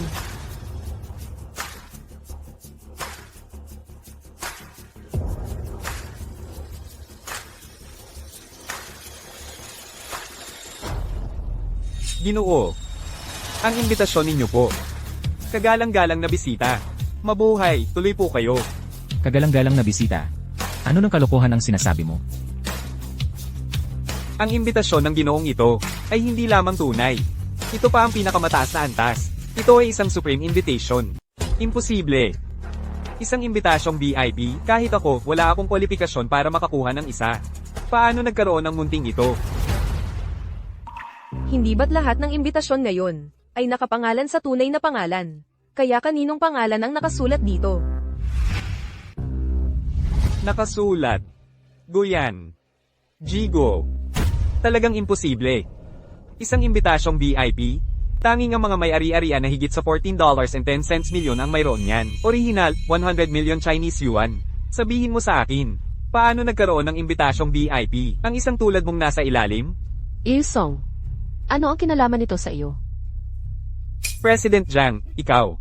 President Jiang, ikaw ang pinuno ng nangungunang pamilya sa Yuncheng. Hindi ko talaga maintindihan kung bakit ka interesado sa isang lalaking itinapon ko na. Kung kakayahan ang pag-uusapan, malinaw na mas mataas ang antas ko kaysa sa iyo. Kung pera naman, ang aming pamilyang Jiang ay talo na talo ang inyong pamilyang Su. Kaya sino ka para pagdudahan ang aking paghatol? At saka, ang paraan ng pagmamaliit mo sa iyong dating asawa dito mismo sa harap ni Isong. Sinusubukan mo bang ipakita sa kanya kung gaano kagaling ang iyong panlasa ngayon? O natatakot ka lang na makita niyang hindi ka pa rin nakaka-move on? Talagang nakakatawa ang ugali mo. Alam mo, President Jiang, ang galing ng pagganap, ang talas ng dila mo. Guyan. Hindi na natin kailangang mag-aksaya ng hininga sa kanila. Tara na. Gusto ko talagang makita kung sino ang maglalakas loob na agawin sa akin ang babae ni Chu Xiao. Gusto ko talagang makita kung sino ang may lakas ng loob na agawin ang babae ko, Chu Xiao. Kaya, ikaw siguro yung si Guyan, tama ba? Ako si Guyan, at ikaw. Ang panganay na anak ng pamilyang Chu sa Shangjing. Ang tagapagmana ng pamilyang Chu, Chu Xiao. Binatang Ginoong Chu, ikinagagalak kitang makilala. Hindi ko masasabing ganoon din ang nararamdaman ko. Matagal nang nakatakda si Jiang He at ako. Siya ang aking nakatakdang pakakasalan. Ninakaw mo ang babae ko. At nakatayo ka pa rito na nagsasabing ikinagagalak mo? Una sa lahat, si President Jiang at ako ay walang relasyong romantiko. Kaya walang masasabing pagnanakaw ng babae mo. Pangalawa, hindi na tayo nabubuhay sa panahong ang mga magulang natin ang nagtatakda ng kasal para sa atin. Hindi makakapagpatali sa isang tao ang isang pirasong papel, at tiyak na hindi ito ang mga posas na pipilit sa kanyang kumilos laban sa kanyang kalooban. Sa aspetong emosyonal, sa aspetong legal, at sa aspetong moral, may karapatan siyang pumili ng kanyang landas, at kung sino ang gusto niyang makasama. Sino ka ba? Para magtanong sa akin dito? Chuk Xiao, pwedeng tumigil ka na sa pagpipilit sa akin. Jiang He, imumungkahi kong pag-isipan mong mabuti ito. Kung puputulin mo ang ugnayan mo sa kanya ngayon, maaari kong ipagpalagay na hindi nangyari ang lahat ng ito. Ngunit kung magmamatigas ka, ipinapangako ko sa iyo, pamilyang Jiang. Personal kong sisiguraduhin hindi ka na makakabango. Chuk Xiao, sinasabi ko sa'yo, walang paraan sa impyerno na pakakasalan kita sa buhay na ito. Kahit ibagsak mo ang pamilya Jiang sa pagkabangkarote. Wala akong pakialam. Huwag mong pagsisisihan ito. Hindi kailanman. Sige. Mabuti. Magsisimula na ang investment conference. Kapag nakapasok na ako, aayusin ko kayong lahat. Sulit ba? Sulit ito. Salamat, Jiang He. Tara na. Hoy, anong karapatan ni Guyan ang talunan? Siya, sa lahat ng tao. Ang akala'y karapat-dapat na pumasok sa investment conference. Alam mo ba kung anong klaseng tao si Chu Xiao? Kilala siya sa pagiging walang awa at mapaghiganti. Ang taunang yun ay tiyak na napasubo ngayon. Kung ibubuhos ni Chu Xiao ang lahat, hindi masasabi kung siya ba'y makakalabas pa ng hotel na ito ng buhay. Pero, hindi nga tayo makapasok sa mga pinto ng conference. Paano pa tayo magiging pangunahing partner ng Gu Group? Kailangan kong makipag-ugnayan kay Go Xiao kagad para humiling ng pabor at makapasok tayo sa lalong madaling panahon. Inaasam-asam mo ba? Kung makakuha ng go signal ang kumpanya ni Jiang mula sa Gu Group at makapirma ng deal, madaling dodoble ang halaga ng Jiang. Inaasam-asam ko. Pero duda ako na ganoon kadali. Paano kung sabihin ko sa'yo, ang kumpanya ni Jiang ay magiging pangunahing partner ng Gu Group? Paniniwalaan mo ba ang pamilyang Jiang ang magiging pangunahing partner para sa Gu Corporation? Maniwala ka ba? Salamat sa mabuting hangarin. Hindi lang yan mabuting hangarin. Ito ay katotohanan. Sa potensyal ng pamilyang Jiang at sa iyong talento. Ang pagkilala mula sa Gu Corporation, hindi dapat mahirap. Pinapasimple mo ang mga bagay. Si Chuk Xiao ay nakipag-ugnayan sa maraming kilalang negosyante sa Beijing. Tingnan mo doon. Ang dalawang yon ay Ang pinuno ng pamilyang Lin mula sa Beijing, si Lin Zhenhua. Ang pinuno ng pamilyang Fu, si Fu Weidong. Pareho silang nangungunang mayayamang pamilya sa Beijing. Personal silang bumaba para tulungan si Chuk Xiao. Wala tayong pag-asang manalo. Ye Jiang. May tiwala ako sa'yo. Munting Jiang, ang tagal na talaga, di ba? Ye Lin, Ye Fu, ang tagal nating hindi nagkita. Sino ang ginoong ito? Ito si Guyan. Siya ay akin. Pero sa totoo lang, isa lang siyang. Isang walang kwentang tinanggal sa isang malayong, pangalawang klase na pamilya, isang palaboy na walang mapupuntahan. Jiang He, sumpa ko, bulag ka talaga. Paano mo napili ang isang talunan para maging lalaki mo? Chuk Xiao, seryoso ka bang ilalantad ang ating mga sikreto sa harap ng lahat? Ayoko nang mag-aksaya ng hininga sa'yo. Bibigyan kita ng isa pang pagkakataon. Tutuperin mo ba ang kasunduan o hindi?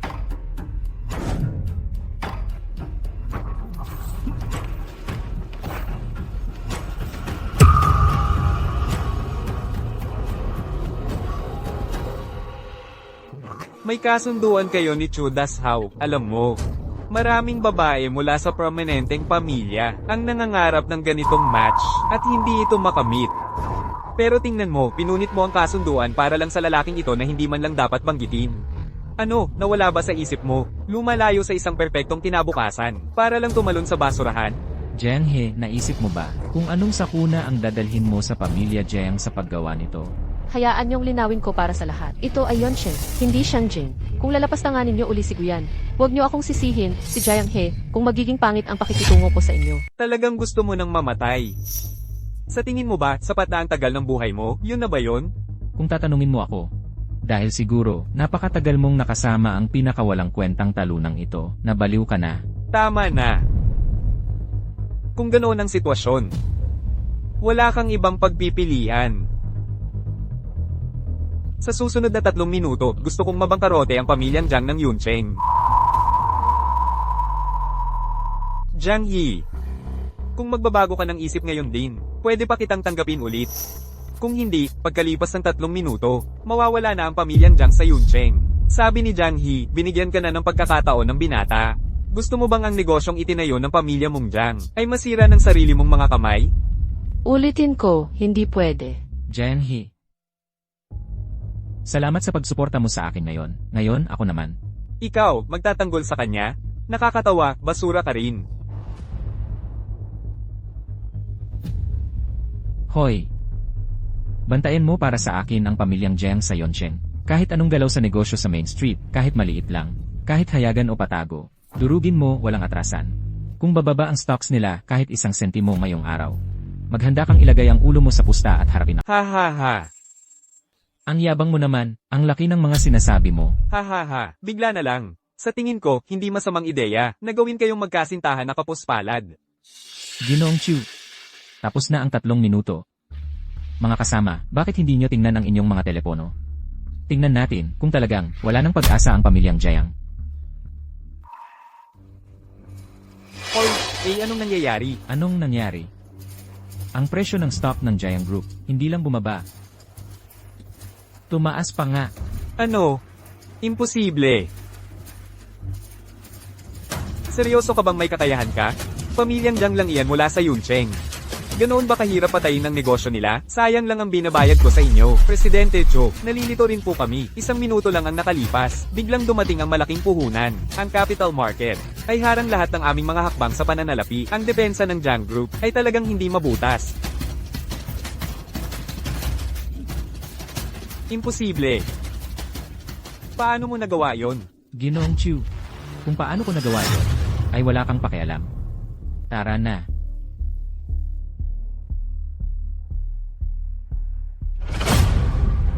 Pare, ang lugar na iyon. Ang lugar na iyon.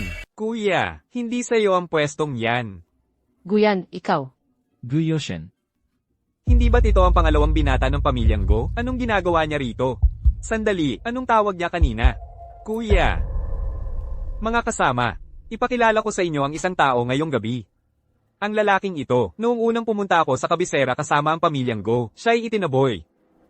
Tapos napilitang magpakasal sa pamilyang So, sa Yuncheng nang nakayuko sa kahihiyan. Siya ang panganay na anak ng pamilyang Go. Si Guyan. Talaga namang. Ano?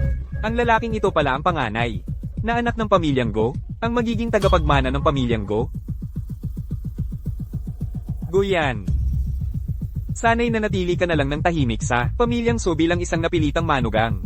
Bakit ka nakikipagkumpetensya sa akin bilang pinuno ng pamilyang Go? Hindi ako ang nakikipagkumpetensya sa'yo bilang pinuno ng pamilyang Gyu. Ang punto lang, ang pinuno ng pamilyang Gyu, ay ako lang ang maaaring maging. Kalokohan yan. Kung hindi sinabi sa akin ng mga pamilyang Song at So, na matapos kang itaboy ng pamilyang So, nangangarap ka pa rin magmana ng pamilyang Go. Hindi ko akalain, Guyan, na mapapahiya ka ng ganito. Ginawa mong kaiyahiya ang pamilyang Go. Tungkol sa seremonya ng pagmamana sa pamilyang Go sa Makalawa. Sa tingin ko hindi na natin kailangang asikasuhin pa yon, dahil hindi mo naaabutin ang araw na yon. Dalhin niyo siya. Ang kapal naman, Malugod na pagtanggap sa mga pinuno ng tatlong pamilya. Malugod na pagtanggap sa punong tagapangasiwa ng pamilyang Go. Ginoong Wu. At sa tatlong pinuno ng pamilya, anong ginagawa ninyong lahat dito? Go Yashen. Ang lakas ng loob mo. Hanggang sa manggahas kang saktan si Binibining Go. Ginoong Wu. Sino ba talaga si Guyan? Bakit siya lagi ang nakakakuha ng lahat ng pinakamaganda? Siya ang walang bayag, nagpakasal sa pamilyang So. Pinagbulag-bulagan kayong lahat at hinayaan siyang umalis. At ngayon, tingnan mo ito, hanggang ngayon ay may lakas pa ng loob na bumalik at makipagkumpetensya sa akin bilang pinuno ng pamilyang Go. Ako ang tunay na tagapagmana ng pamilyang Go. Isa lang siyang itinapon na pinalayas. Bakit siya dapat makipagkumpetensya sa akin? Bakit? Gusto mong malaman kung bakit? Sige. Ngayon, ipapaliwanag ko ng malinaw sa'yo. Noong mga panahong iyon, si Binibining Go ay itinago ang kanyang tunay na pagkatao at nagpakasal sa pamilyang So. Hindi siya mahina at tiyak na hindi siya isang itinapon. May tapang siya at naniniwala siyang personal niyang itataas ang pamilyang So upang maging kapantay ng pamilyang Go sa Shangjing. Pero ano ang nangyari? Ang pamilyang So ninyo ang nagpabigo sa kanya. Hindi lang ang kanyang determinasyon ang ipinabigo ninyo, pati na rin ang kanyang katapatan. Mas mabuting tandaan ninyo ito. Ang pamilyang Go ay hindi kailanman tumalikod sa binibining ito, at hindi kailanman siya itinapon. Kaya ngayon, hayaan mong linawin ko ito ng ganap. Ang nag-iisang tunay na tagapagmana ng pamilyang Go ay si Guyan, ang aming binibining. Ano? Paano nangyari ito? Guyan. Ano ba ang nagawa ko? Gu Yoshen. Ang dahilan kung bakit hindi ka karapat-dapat maging pinuno ng pamilyang Gu ay nagsisimula sa iyong pag-isip. Hindi mo kayang manatiling kalmado. Kung ako ang nasa kalagayan mo, maghahanda ako ng maaga ng isang mahigpit na bitad. Maghihintay ng tamang pagkakataon, at saka sasabay ng malakas. Mawawalan ka pa ng karapatang makipagkumpetensya. Iyon ang pinakaligtas na paraan. Pero hindi ko kailangang gawin yon. Ang posisyon bilang pinuno ng pamilyang Gu, sa totoo lang, hindi gaano mahalaga sa akin. Kung ikaw ay talagang kayang pamunuan ang pamilyang Gu, ano naman ang masama kung ipagkakaloob ko iyon sa'yo? Maaari pa nga akong manatili sa pamilyang Gu, tulungan kang magtayo ng matibay na pundasyon, at protektahan ang pamilyang Gu, para sabay tayong umunlad. Pero ang kondisyon ay, kailangan mong karapat-dapat para rito. Guyan. Nagkamali ako. Paano naging ganito ang kalalabasan? 8. Kami. Siguro bulag ako noon. Kung noon pa lang ay alam ko na siya ang tunay na panganay na lalaki ng pamilyang Go. Gagawin ko ang lahat para malapitan at mapaglingkuran siya. Pero sa huli, nasayang lang ang lahat ng aking pagsisikap sa walang kwentang pangalawang anak na iyon. Lahat ng panahon ko ay ginugol sa pagpapabango sa isang taong hindi naman magtatagumpay. May tao ba dyan? Alisin ang lahat ng mga bagay na hindi naman dapat narito sa harap ko ngayon din.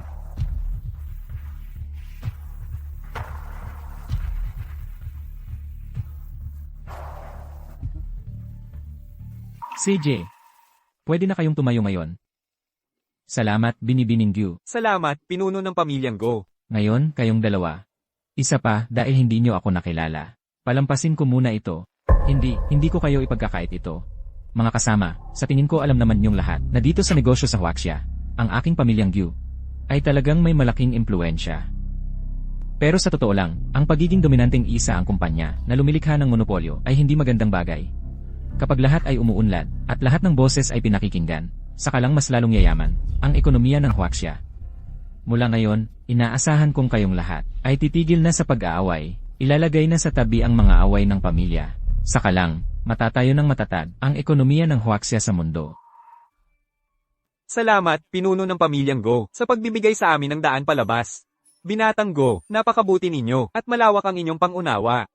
Ako, si Lin Zhenhua, ay buong pusong tumatanggap nito. Mula ngayon, ang pamilyang Lin ay handang sumunod sa pamumuno ng pamilyang Go. Ang pamilyang Fu ay handa ring sumunod sa pamumuno ng pamilyang Gu. Kami ay lahat handang sumunod sa pamumuno ng pamilyang Go. Mabuti. Kaya't huwag na nating sayangin ang oras. Tungkol sa pangunahing kasosyo ng Grupo Gu para sa aming sanggay sa Yon City, ang aking napili ay ang Grupo Jiang. Kaya, ano ang masasabi ninyong lahat? Ang pag-unlad ng Grupo Jiang nitong mga nakaraang taon ay talagang kahanga-hanga. Ang kanilang potensyal ay nakikita naman ng lahat. Ang makapagsosyo sa isang higanti tulad ng pamilyang Go. Kung tatanungin niyo ako, ang mga Jiang ay higit pa sa kwalipikado para sa posisyong ito. Talagang kwalipikado. Dahil walang sinuman dito, ang tumututol, ayos na ito. Simula ngayon, ang Grupo Jiang, ang magiging pangunahing kasosyo ng Grupo Gu, sasangay nito sa Yun City. Jiang He, inaasahan kong makipagtulungan sa iyo. Guyan, inaasahan ko rin.